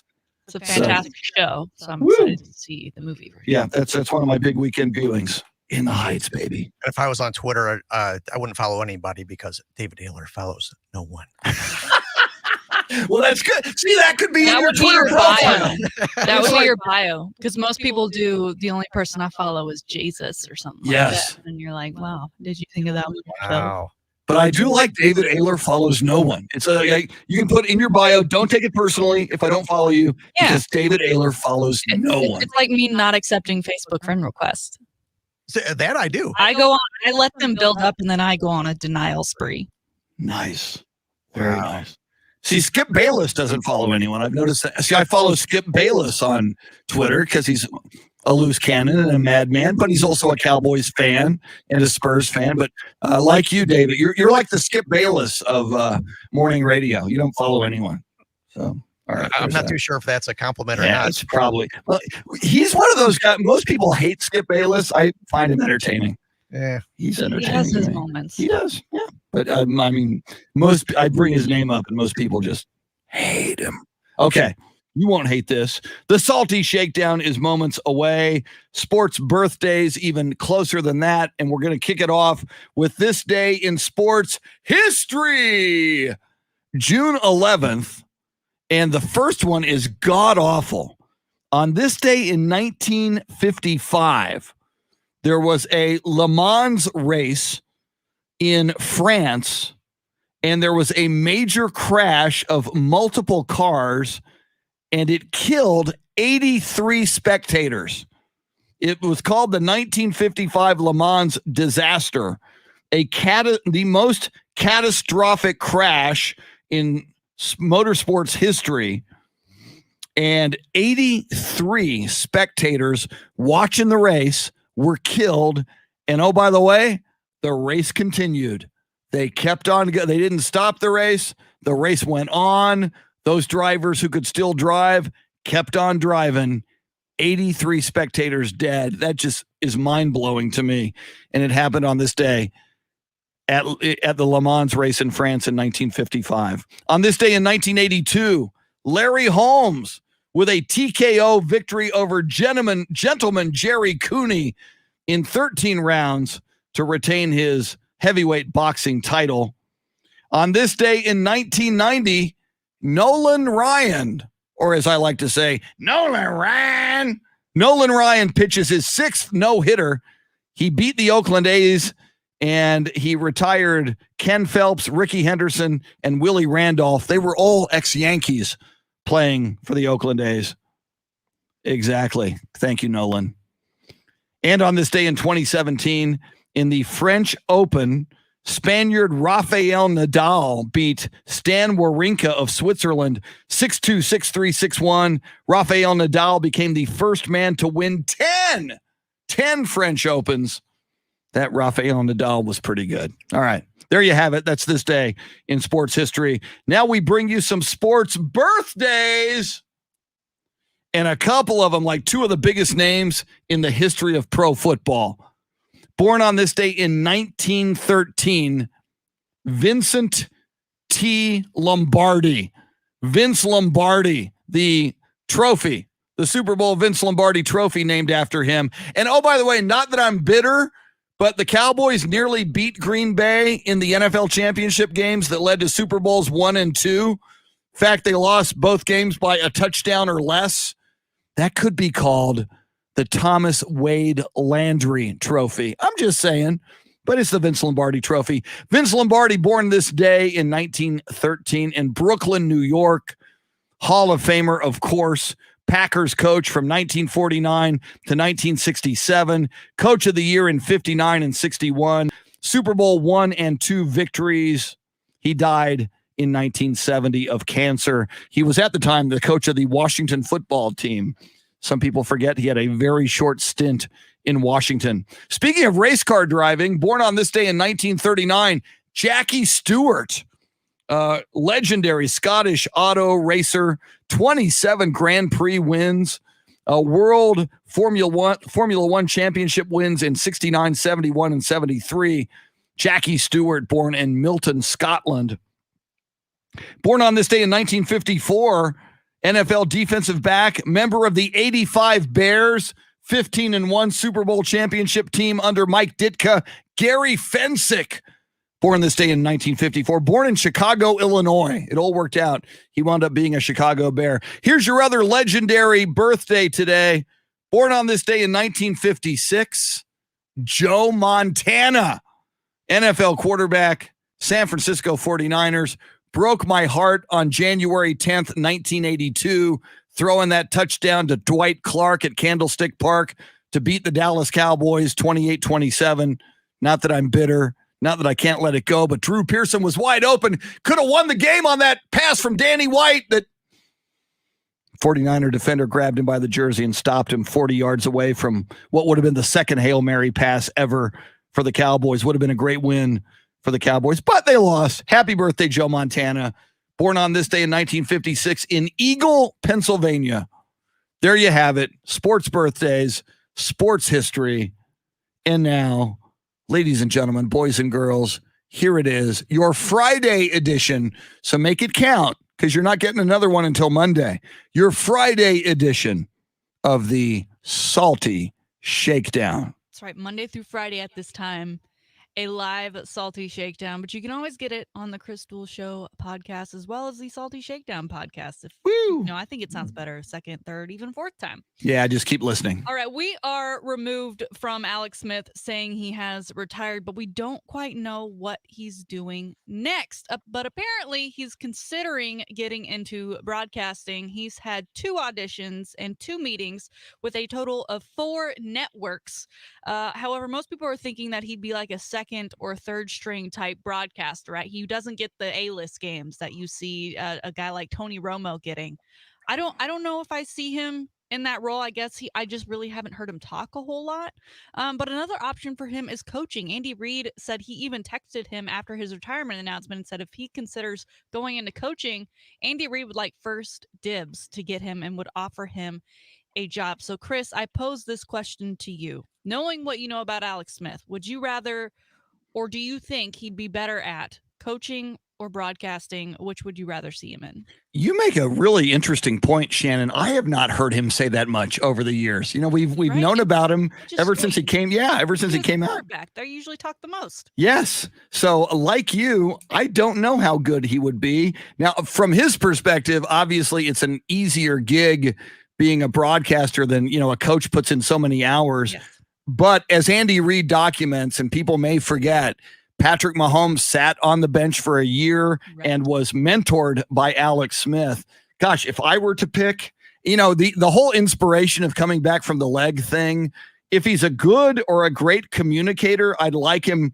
I'd lean broadcast booth just because we as sports fans would benefit from him more and see him more often in the broadcast booth than maybe as a quarterback coach or an offensive coordinator. So I would lean broadcasting, but like you say, I have no idea how good he may or may not be. Before his retirement, I was really hoping that there was a chance the Cowboys could get him as a backup and Yes. get a guy that could coach up Dak, because I do think he has that ability. It will be interesting. At the end of that retirement video, I still haven't seen it. He said, his kids are going to be so excited what they do with their backyard.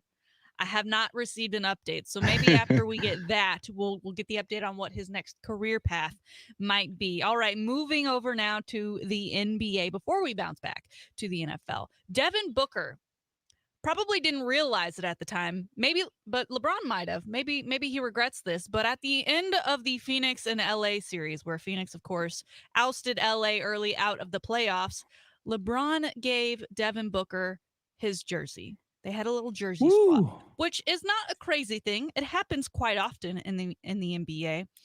But that is now the last game-worn LeBron number 23 LA jersey. Okay? For perspective, a LeBron James rookie card just sold for over $5 million. Oh my God. This jersey probably going to be worth something one day when you consider he did win a championship. wearing that number for LA. Now, will it matter that maybe it was the last game of a quick ousting of them in the first round of the playoffs? I don't know. But considering that Devin Booker is already, I think his contract is worth like something like 158 million or something. It's something insane. Dude doesn't need much more coin, but now he has this jersey.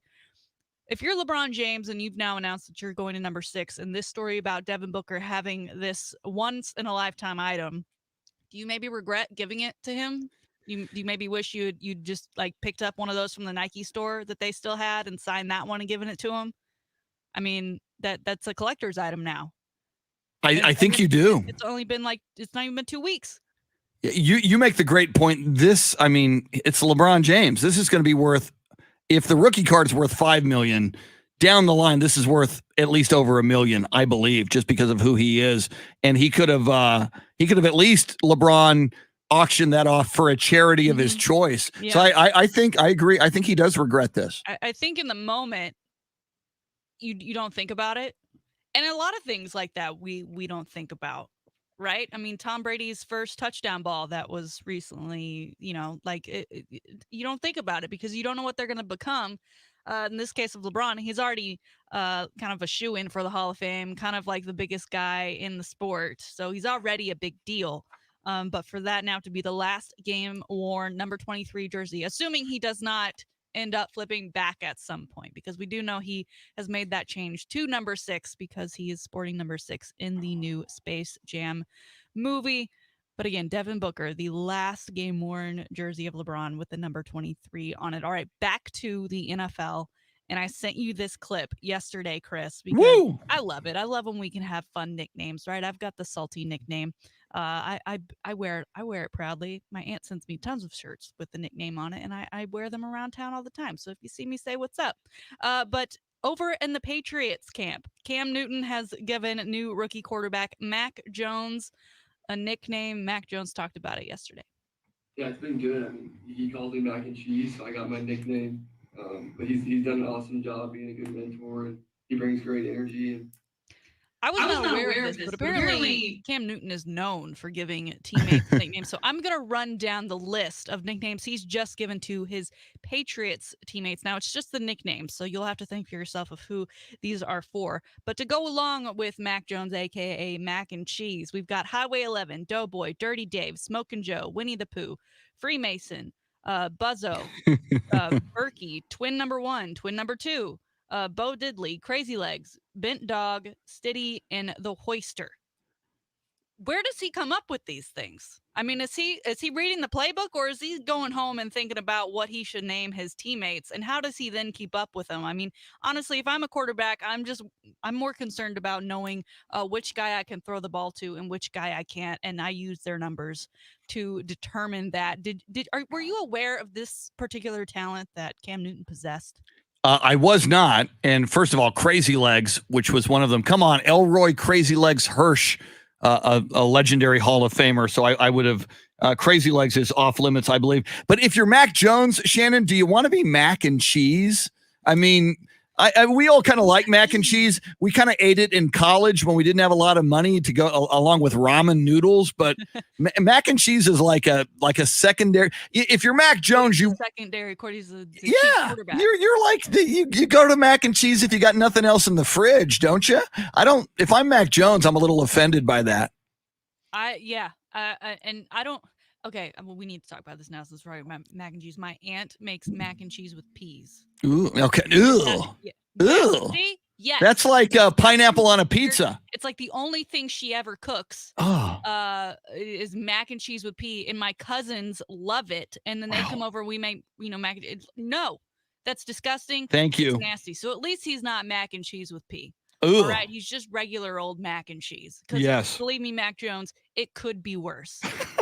It could be worse. I don't know what Cam Newton, I know he used to do like the Superman chest thing, right? When he would go into the end zone. I don't know if people are calling him Superman, but at this point, with all the nicknames he's been passing out, I think we need a list of nicknames for Cam Newton. So y'all be thinking about him. Tweet them to me at Shannon B. Sweeney. There you have it. Today's Salty Shakedown for a Friday.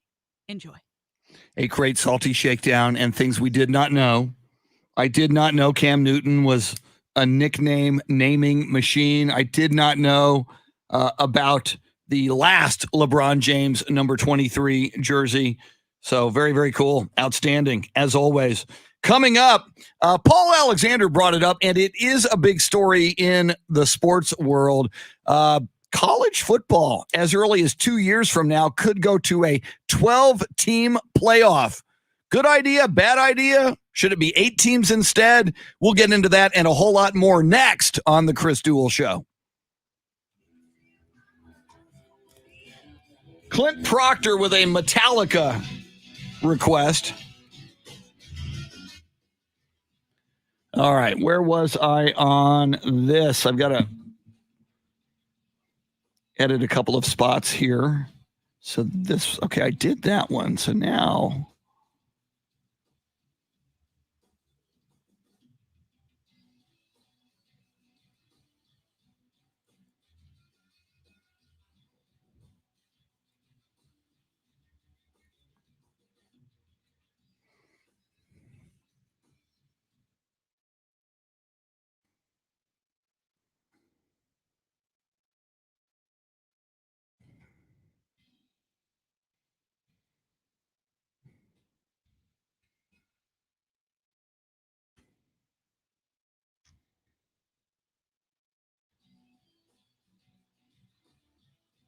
I did that one. Now I'm doing that one.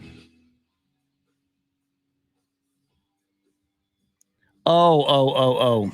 Gosh, I know what I did. Okay.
Robert, yes, it's been a while since the Spurs were in contention during Fiesta. That would be nice. Be nice to return to that.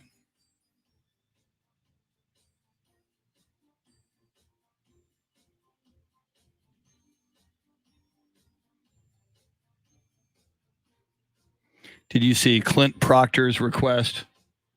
He would like Metallica, Eye of the Beholder.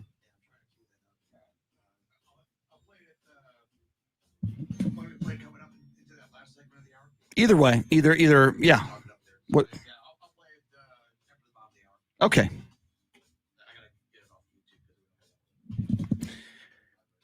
Clint Proctor, your request is coming. Probably at the bottom of the hour. Or just after the bottom of the hour.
This is the Chris Duel Show.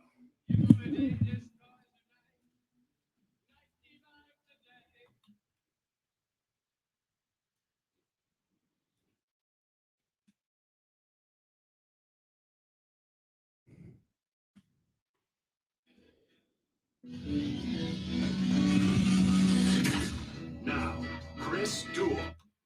It is Friday. It is the weekend. It is all good. Everything is beautiful, especially after the Utah Jazz beat the evil Los Angeles Clippers last night, 117-111. Welcome in to the 8 o'clock hour. It is the Chris Duel Show with Shannon Salty Sweeney. I'm Chris Duel. She is Shannon Sweeney. Mr. Dave Ayler, Super Dave Ayler, is your soundscape stylist. You are welcome to join us a number of ways in this 8 o'clock hour, as you are every weekday morning from 6 to 9. You can jump in on the phone lines if you please. Phone number 800-707-9760. If you want to jump in here and talk any sports topics or otherwise with us, you're welcome to do that. We stream live video on Ticket 760 and AM 1300 The Zone's Facebook pages. That's one way. You can also get to that video via YouTube, via Twitch. Some people do it that way, which is very, very cool. Do want to mention this. Next week, starting on Monday, and oh, by the way, Monday will be Flag Day, June 14th, which is muy importante. I'm sure we'll talk about that on Monday. Starting on Monday, you'll listen to this show, and each day you're going to get a chance to win a $50 Rudy's gift card. And when you win it, you're going to qualify for the ultimate Father's Day grand prize, which is a Traeger grill from Barbecue Outfitters and a $100 gift card from Specs. The whole thing presented by learntobuyandSellCars.com. So information coming your way on that on Monday. Shannon, we didn't get to the poll question yet. And actually, I sent you something overnight that I had missed from 2 nights ago when the Indiana Pacers fired their head coach, Nate Bjorkgren, which is a very interesting name, Nate Bjorkgren. Maybe the Pacers fired him so they could hire somebody with a name easier to pronounce. Maybe not. But according to Don Harris, friend of the show and the sports director at News 4 San Antonio, the NBC affiliate in San Antonio, apparently Don was watching the TNT postgame show, and Charles Barkley and Ernie Johnson, according to Don, were advocating that the Indiana Pacers, having just fired their head coach, Nate Bjorkgren, should hire Becky Hammon, the Spurs assistant coach, as the new head coach of the Indiana Pacers. And apparently Charles and Ernie pointed out that Becky Hammon did interview with the Indiana Pacers a year ago. They ultimately went with Nate Bjorkgren. He only lasted 1 season with the Pacers and was blown out. Ernie Johnson, according to Don Harris, said Becky Hammon's time has come as a head coach in the NBA. And Shannon, so from that prospect, from that possibility that the Indiana Pacers or maybe another team, even the Boston Celtics, and who knows, there may be more head coaching openings this summer in the NBA, should Becky Hammon take one of those jobs if it is offered to her? That is our poll question this morning. That's correct. And currently 66% of the voters are saying she should go ahead and take the gig if she is offered one this off season. 33% saying wait for Spurs opening. Can you imagine if she took the Indiana gig a year ago, Shannon, if she would have had the same fate as Nate Bjorkgren? You know, you and I have talked about this as recently as yesterday. Fair or unfair, whenever Becky Hammon gets a head coaching opportunity, and pretty much anybody who knows anything about NBA basketball believes it's coming soon, maybe as soon as this coming season, if she stays in San Antonio, maybe a season or 2 away, if indeed she were the heir apparent to Greg Popovich in San Antonio. But not only is she going to be taking over a team as their new head coach, but there'll be a lot of scrutiny because presumably, and I, you know, there are other women who are candidates out there in the NBA, but I don't think anybody has a higher profile as a head coaching candidate at the moment who isn't one as Becky Hammon. So I think most people also agree not only will Becky Hammon get the opportunity, but there's a high probability Becky Hammon will be the first female head coach in the NBA, just the way things are lined up right now.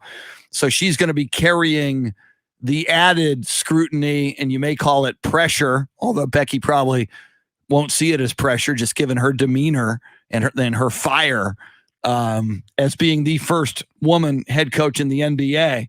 So let's say it's the Indiana Pacers, Shannon. I'll pose the question to you. Here you go, Becky. You know, we want to make history. We're not hiring you because you're a woman head coach. We're hiring you, as Pop said when he first hired you, because you're a darn good basketball mind, and we think you can lead the Indiana Pacers back to the playoffs. If you're advising Becky Hammon, she could have the gig right now, assuming that happened. You can be a head coach right now. You can make history right now. This is your ultimate goal, to be a head coach in the NBA. Why wait? Do you advise her to take that position right now? I say no. Name 2 people on that roster. Ooh. Domantas Sabonis? I don't know. Yeah. That's a good question. Yeah. I can't. I'd have to Google. Local. Right. Oh, Jordan Clarkson? No, he's not. Miles Turner. Miles Turner. Thank you. My point exactly. Yeah. I mean, I know we talked about destination places, and if we were to sit here and list all of the NBA cities, and from most enjoyable, best destination to worst, I think Indiana is near the bottom. Not the bottom. And we've seen it before with players wanting out for that reason.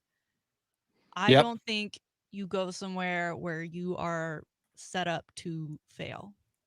And that's not to say she needs to go somewhere where everything's in working order and the superstars are there and everyone's going to be ready and accepting whatever.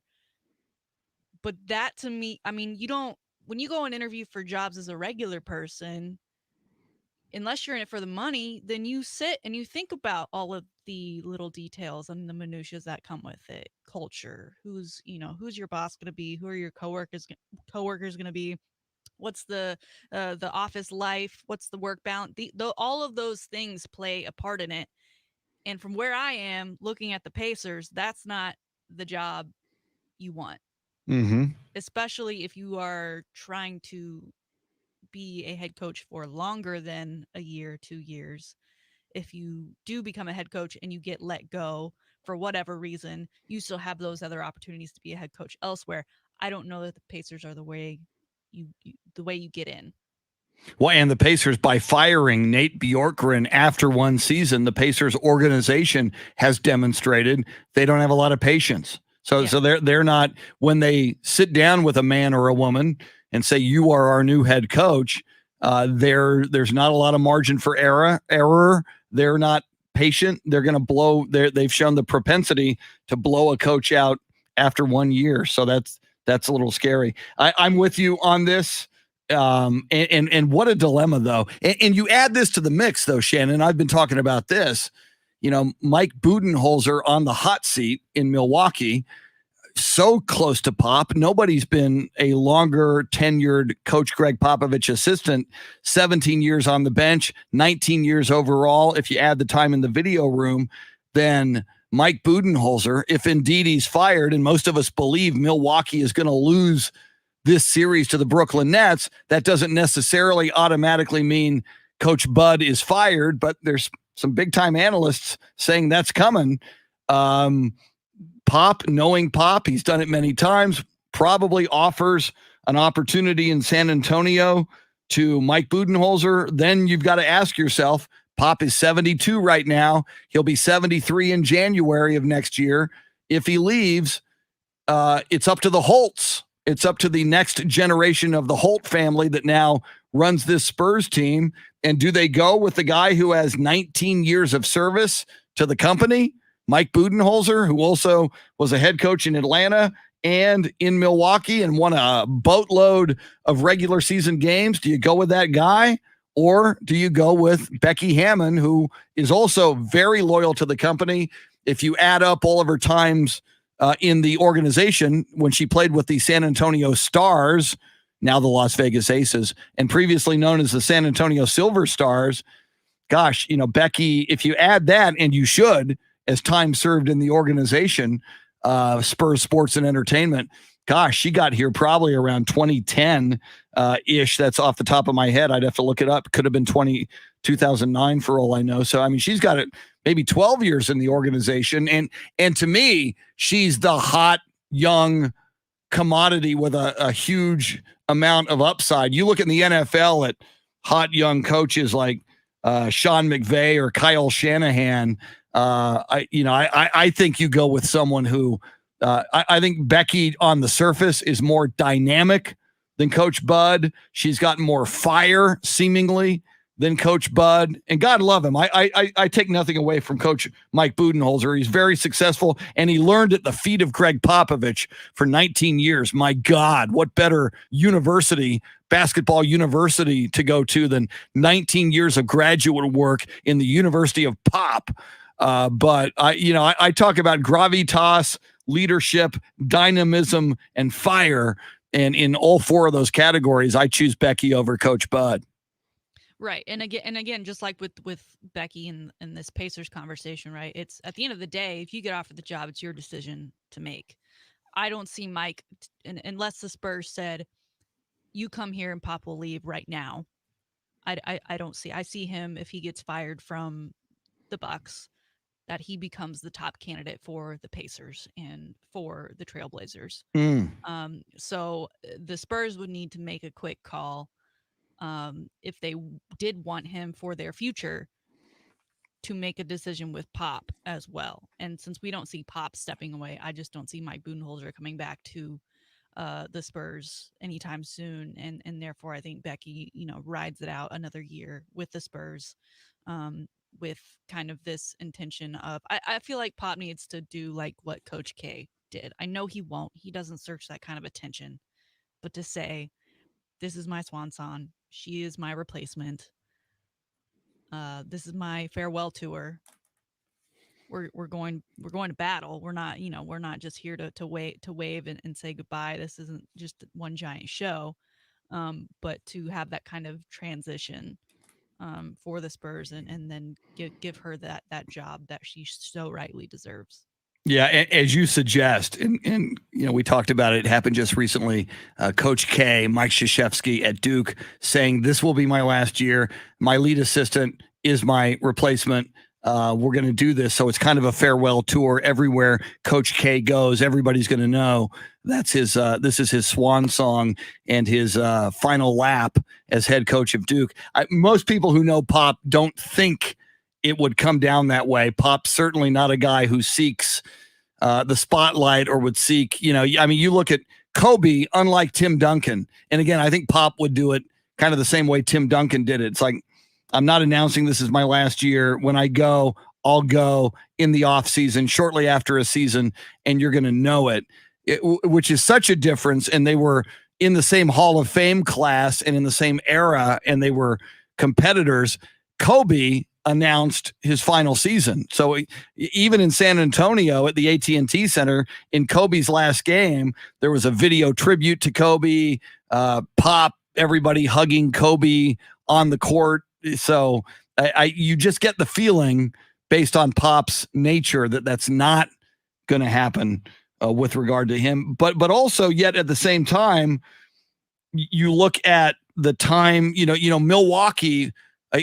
Boston, as soon as their season ended, they announced Brad Stevens stepping up to the front office, Danny Ainge stepping away. Now they're looking for a new coach. I think the fact that we did not get any announcement like that from the Spurs or Coach Pop as soon as that season ended, now almost several weeks ago when the regular season came to an end. I think it's a good bet now. Pop's here not only for the Olympics this summer as head coach of the U.S. Olympic team, but here in San Antonio probably for another year. The prospect you bring up, and I think you make an excellent point. If indeed Milwaukee parts with Mike Budenholzer, if they're unhappy with a lack of playoff success, if they get ousted by the Brooklyn Nets in this round of the playoffs, you make an excellent point that if you're Indianapolis or Portland or heck, maybe even Boston, that you would maybe snap up a Mike Budenholzer pretty quickly, given his level of success in the regular season.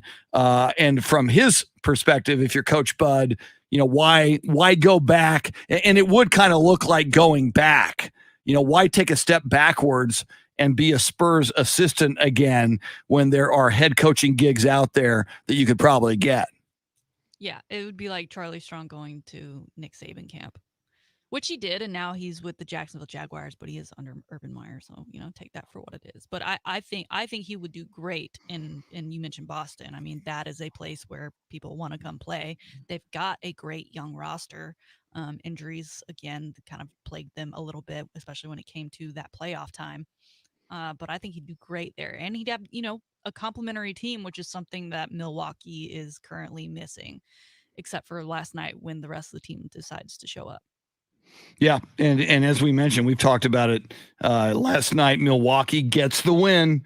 They stay alive. Obviously, they would have been alive at 0-3, but barely, or almost no one across any sport when there's a 7-game series comes back from 0-3. I know the Red Sox beat the Yankees back in 2004 or something, but it's so rare. Milwaukee finds a way, gets a win last night over Brooklyn, 86-83. In addition to Giannis, Chris Middleton, a big game last night, 35 points. He had a double-double to go with Giannis's output last night. Utah also, we've talked about it. They beat the Clippers last night, 117-111. I do want to get into it, Shannon, and I know we're kind of up against it a little bit in this segment, but it was a big story yesterday in college football. College football officials announcing they are open to and they will discuss and consider, and you talked about it earlier in the week, a 12-team playoff format, which could happen as early as 2 years from now. We currently have the 4-team playoff. This would be a 12-team format when the College Football Playoff Management Committee meets in Chicago next week. That proposal will be on the table. They will talk about it. This seems to be coming together pretty quickly. This is something I think the fans have been clamoring for. I think fans in general want it. Nick Saban doesn't want it, obviously, because he's usually one of the 4 teams in the college football playoff. But, I always say this, Shannon, and I believe it. More football is good football, and more playoff football is good football in college football. And again, I think it's been unfair to winners of a Power 5 college football conference that don't get in. I just think this will level the playing field. And those of you who go, hey, why are we doing this? Because it's still always going to be Alabama or Clemson or Ohio State or Oklahoma. Well, let's find out. If you believe that, let's find out. Let's add a round or 2 of playoff football. And that is both the argument for the main argument for and against this, right? Is, well, they're the top 4, so they're still going to be the top 4. And if, someone else was good, then they'd make it in the top 4. Well, part of the problem is with these conferences and the schedules that they have, and based on who they schedule for their out of conference games, it's set up for them to go undefeated or, not play the stiff competition. So it kind of skews their record. And so here, those outside teams or teams that other people, say, well, yeah, they may have dropped this one game, but look at their schedule and look who they ended up dropping it to. It gives them that chance to come in and prove their worth, just like their fans are behind them, just like how the Aggies were behind their team. And I think rightfully so last year when you had a 5-0 Ohio State team, right? Who did they prove their season against? So I am really excited for it. As you mentioned, more football is good football. It'd be an extra game. Even, that they said that the top 4 of the Power 5 conferences, those 4 teams would get a bye. So that means the rest of the teams would play a game, and that game would be played at the higher ranked seeds home field. So how awesome would that be for an extra game at the likes of DKR, at Kyle Field, right, during the season? I mean, I can't. December football. Oh, I love it. In Texas? Yes, please. With college? And a couple of things occur to me. Like you mentioned, people go, well, top 4, they're always going to be the best. And I know it's a different sport, but look at the NCAA tournament. How many times do the 1 seeds, never is the Final Four 1 seed, 1 seed, 1 seed? No, it's not. It plays out differently. And as you described, I think this is a good concession to the top 4. You guys get a bye. If you don't make it into the top 4, yes, you've got to play an extra game, an extra playoff game to prove that you're worthy to go up against these top 4. I think it's a win-win. And I think the very fact that it's 12 teams and the 8 that are not in the Final Four play one other play-in game to then have the right to take on the top 4. I think it's a I now, given that, I used to think, well, let's go to 8 teams instead of 4. This makes total sense to me to do 12. Well, and important to remember, the top 4 are not necessarily the top 4 that are ranked at the end of the season, but the top 4 from each conference. So the likes of Notre Dame, they will never get a bye because, of course, they are independent. Now they came out and said we're fine with that, right? Because they're fine. They still get their money, right? They're fine with having to prove themselves. They're fine with playing another game, whatever. That's great for them. But there's never a way to make everybody happy, right? I mean, Nick Saban's probably like, God, I gotta play another game. Like I'm not already good enough. Like I gotta do more. But come on, more football is good football. I think it's great for college, and I think it's great for these athletes to have just another game and a potential to be in a playoff, right? For those teams that have been maybe on the cusp the past few years when they're starting to allow, them to make money from their name, image, and likeness. That, hey, look, now I'm a playoff guy now, right? And that is great for their brand as well as the school's brand. And I know we got a break here, but we can talk more about it on the other side. Yeah, let's do that. It's a win-win. And plus, everybody's going to make more money. The networks are going to make more money. The NCAA is going to make more money. The universities are going to make more money. Everybody, the fans want it. The institutions and the advertisers and the networks are all going to make more money. Do it. Don't make us wait 2 years. I know they're going to, but just do it anyway. All right. Coming up, we will wrap up this conversation. We will scour the world of sports, including Astros baseball, a new report further vindicating Jose Altuve, my favorite baseball player, in the Astros cheating scandal. The Astros may have cheated. Jose Altuve refused to cheat in 2017. Take that, haters. Quick break. More coming up. She's Shannon Salty Sweeney. I'm Chris. It's the Chris Duel Show. All right. Did I?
Beautiful. Thank you, sir.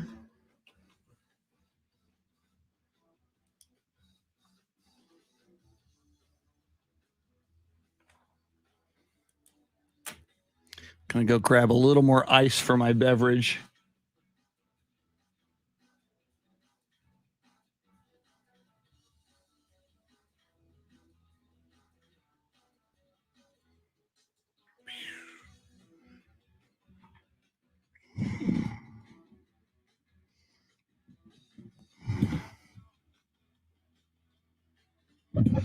Yep, Louisa, I am with you on the 12-team playoff. Let's just do it.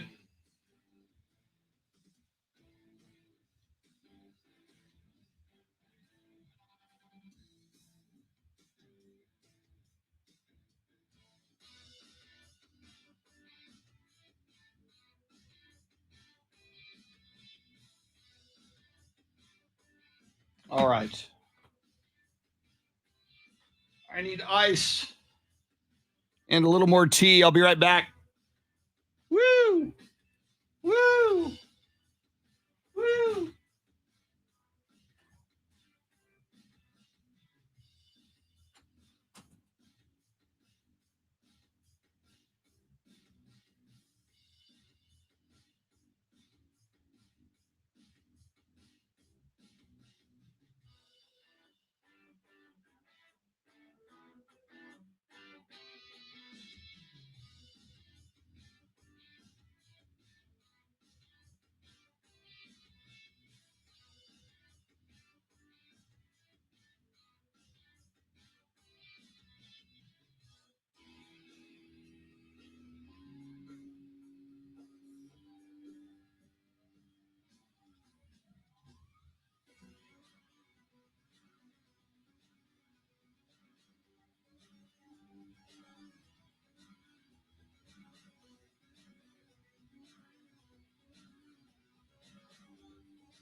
The We'll Be Right Back slide is back.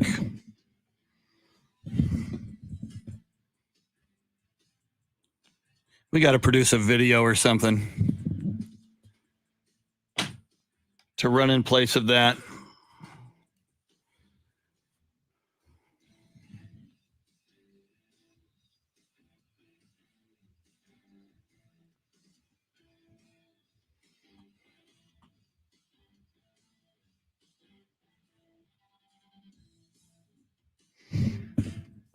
Yeah, I am disembodied, Jason. I'm sure you love the We'll Be Right Back slide. We get a lot of requests for it.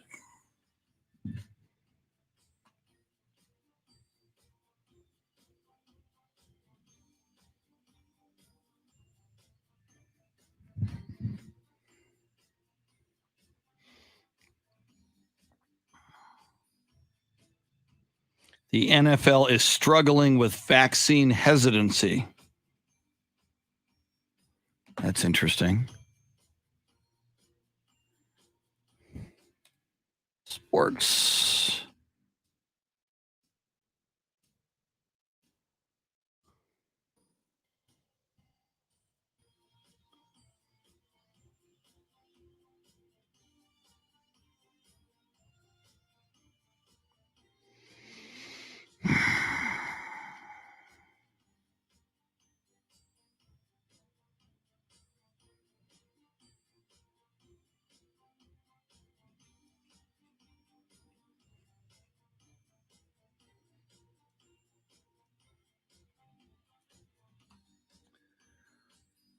Let's see this.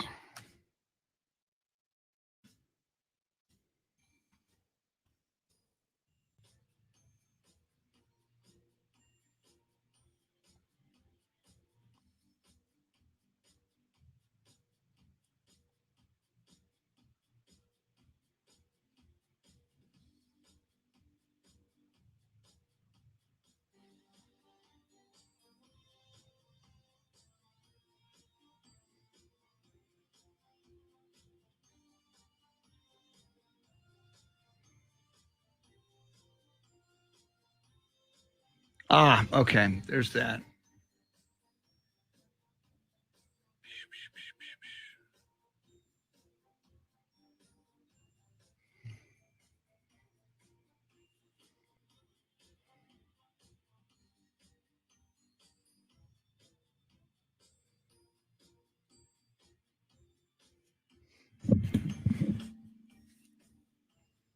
There you go, Robert. That's a good idea.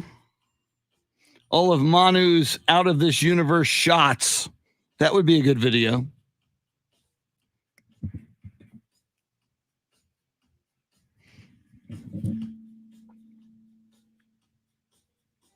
Clint Proctor, was it Metallica that you requested anyway? Here it comes. Here it is.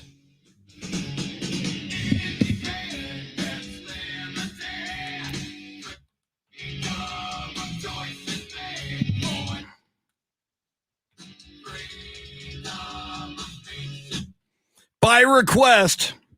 See, we even take requests. We're all about customer service. Ugh. Yeah, I thank you. Yeah, Dave. And by the way, Dave Ayler is a metalhead. Take all requests. Exactly. Maybe it's time to reconsider this request thing. There's some Metallica as requested by Clint Proctor on Facebook Live. You guys just can't handle the thrash metal. So what was the name of that song, Dave? That was Eye of the Beholder. Eye of the Beholder. Was Proctor wanted to Ironic. hear that? Yeah. Off of And Justice for All. Is that a big Metallica tune? Eye of the Beholder. That's a pretty deep cut. Yeah. The You don't deep hear that cut. very often. Wow. Maybe there's a reason why we don't hear that very often.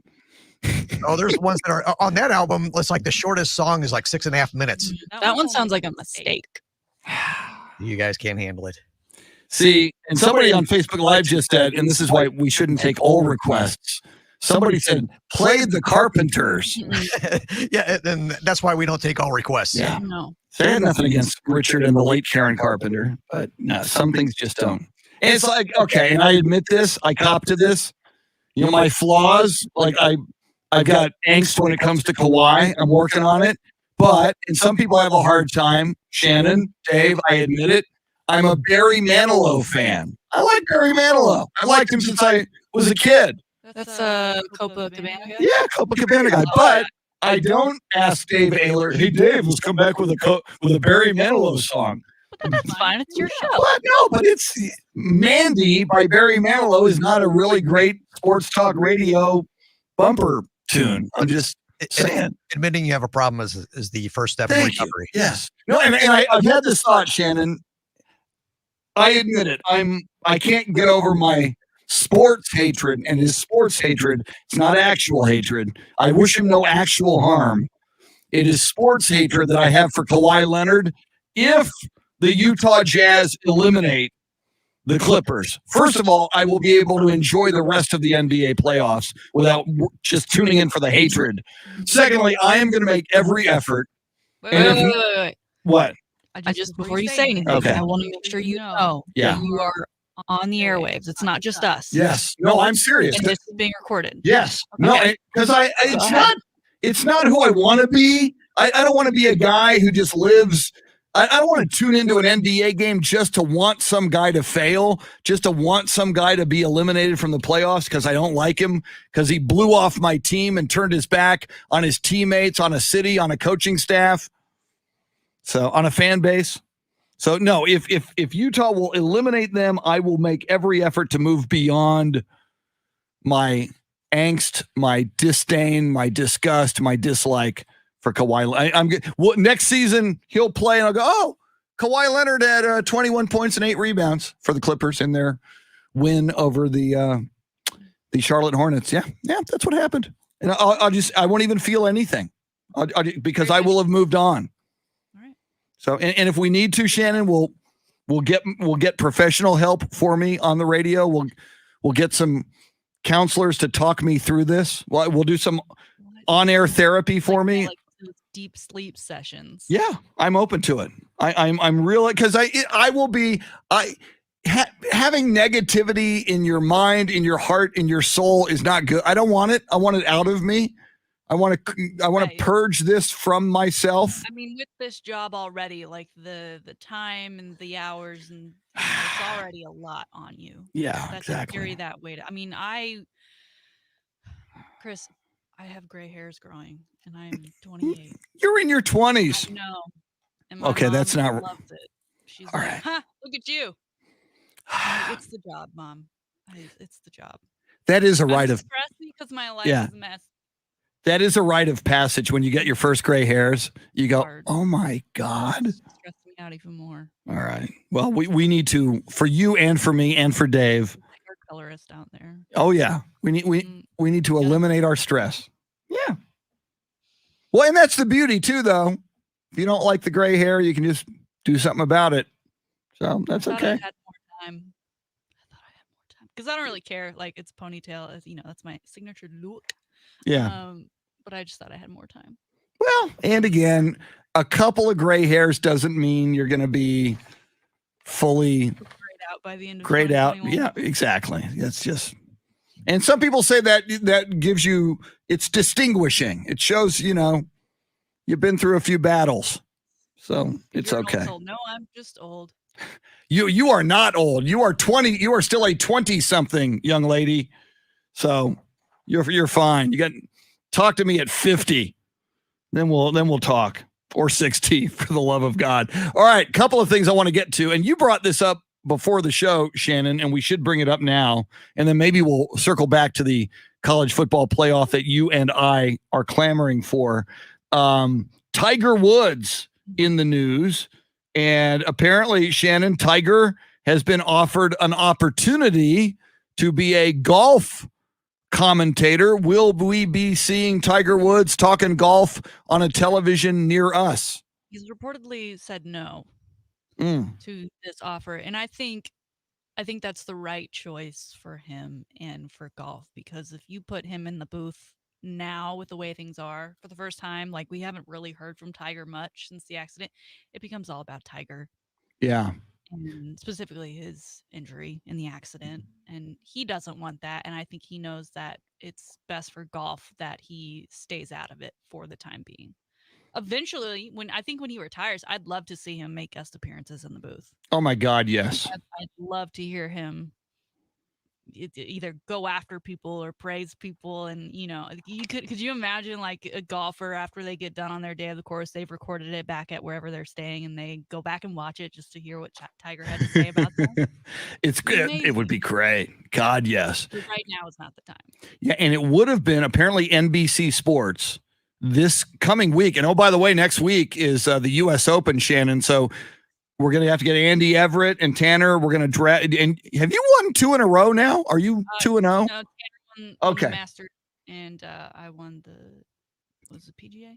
Yeah. So this is a chance either for you to take a commanding 2-1 lead, or for Andy or for me to get back into the race. But apparently they were asking Tiger. NBC Sports offered Tiger the opportunity to be a commentator this next week, a week from now, for the U.S. Open at Torrey Pines in California.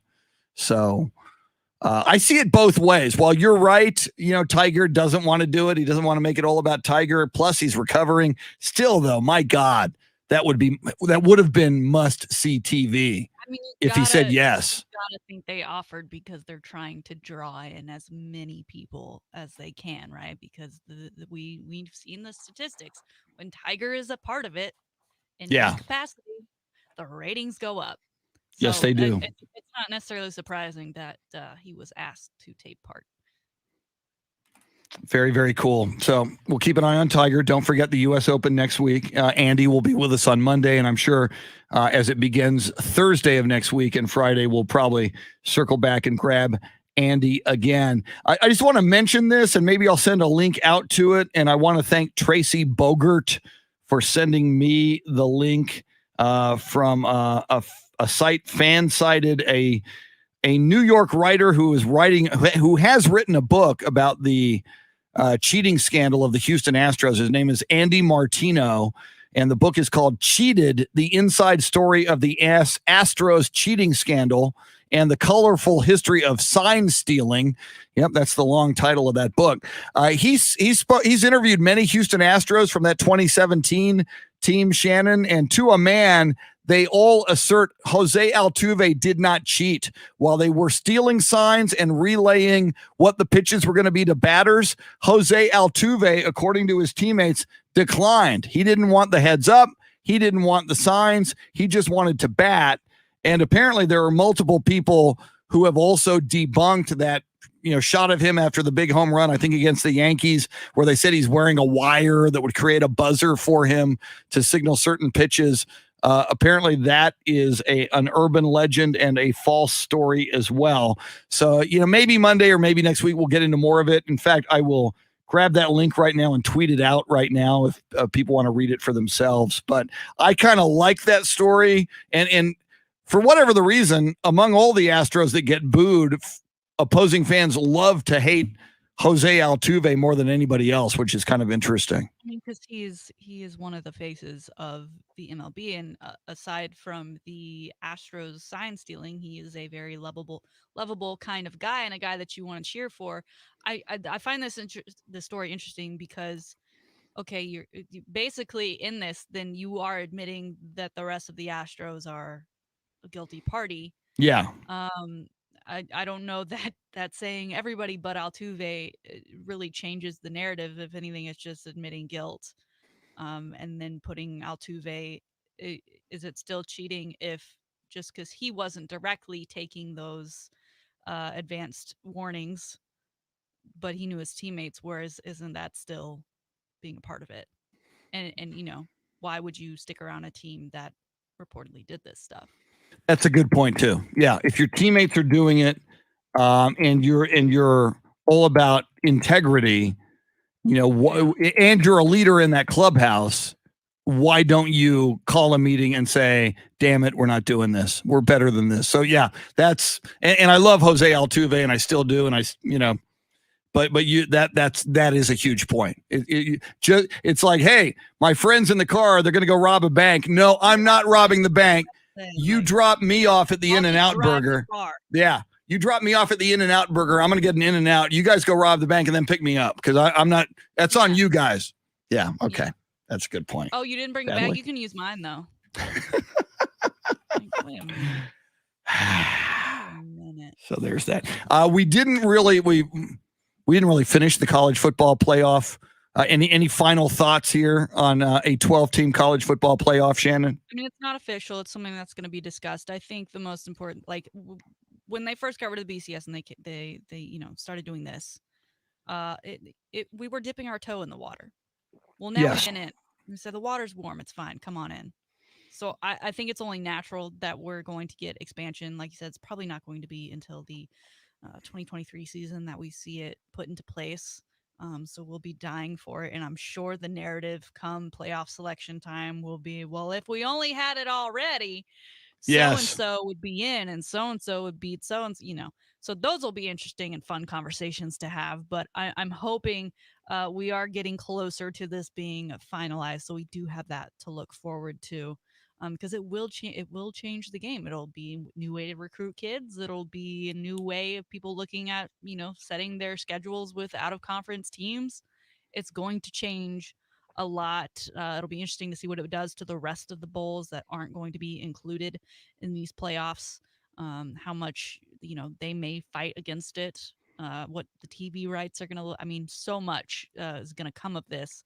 But like you say, more football is good football. Yes. And I would be so excited if I got to watch a playoff game at DKR. I know that means that they would not be in the top 4, but I mean, Still, your games at DKR are it bad. beats the alternative if you're not in the top 12. So Sitting yes. at home watching somebody else play. Finally, on this Friday, Shannon, we asked the question, our poll question, if Becky Hammon is offered the Indiana Pacers job or the head coaching job of any other NBA team this offseason, what should she do? Hell, I don't know. 69% of our voters are saying take the gig. Money grabbers. Mhm. Well, 30% are saying wait for the Spurs opening. You and I are part of that 30%. Yeah, I Becky, think so. you're in a good place, and your Yeah. day will come. All right. Shannon, outstanding as always. A great week. Thank you, sir. Thank you Enjoy very your much. weekend. Woo! I think it'll be sunny, so it should be a good one. Yeah, a beautiful sunny Hook 'em weekend. horns. Hook 'em horns. Win that super regional. Dave Ayler, go get on Twitter this weekend and report back to us on Monday. I'm going home to listen to Eye of the Beholder. I'm going to go home and listen to Barry Manilow. Our thanks to Coach A, Paul Alexander. Be good to one another all weekend long. Stay safe, and we will see you at 6 a.m. on Monday morning. Have a great weekend.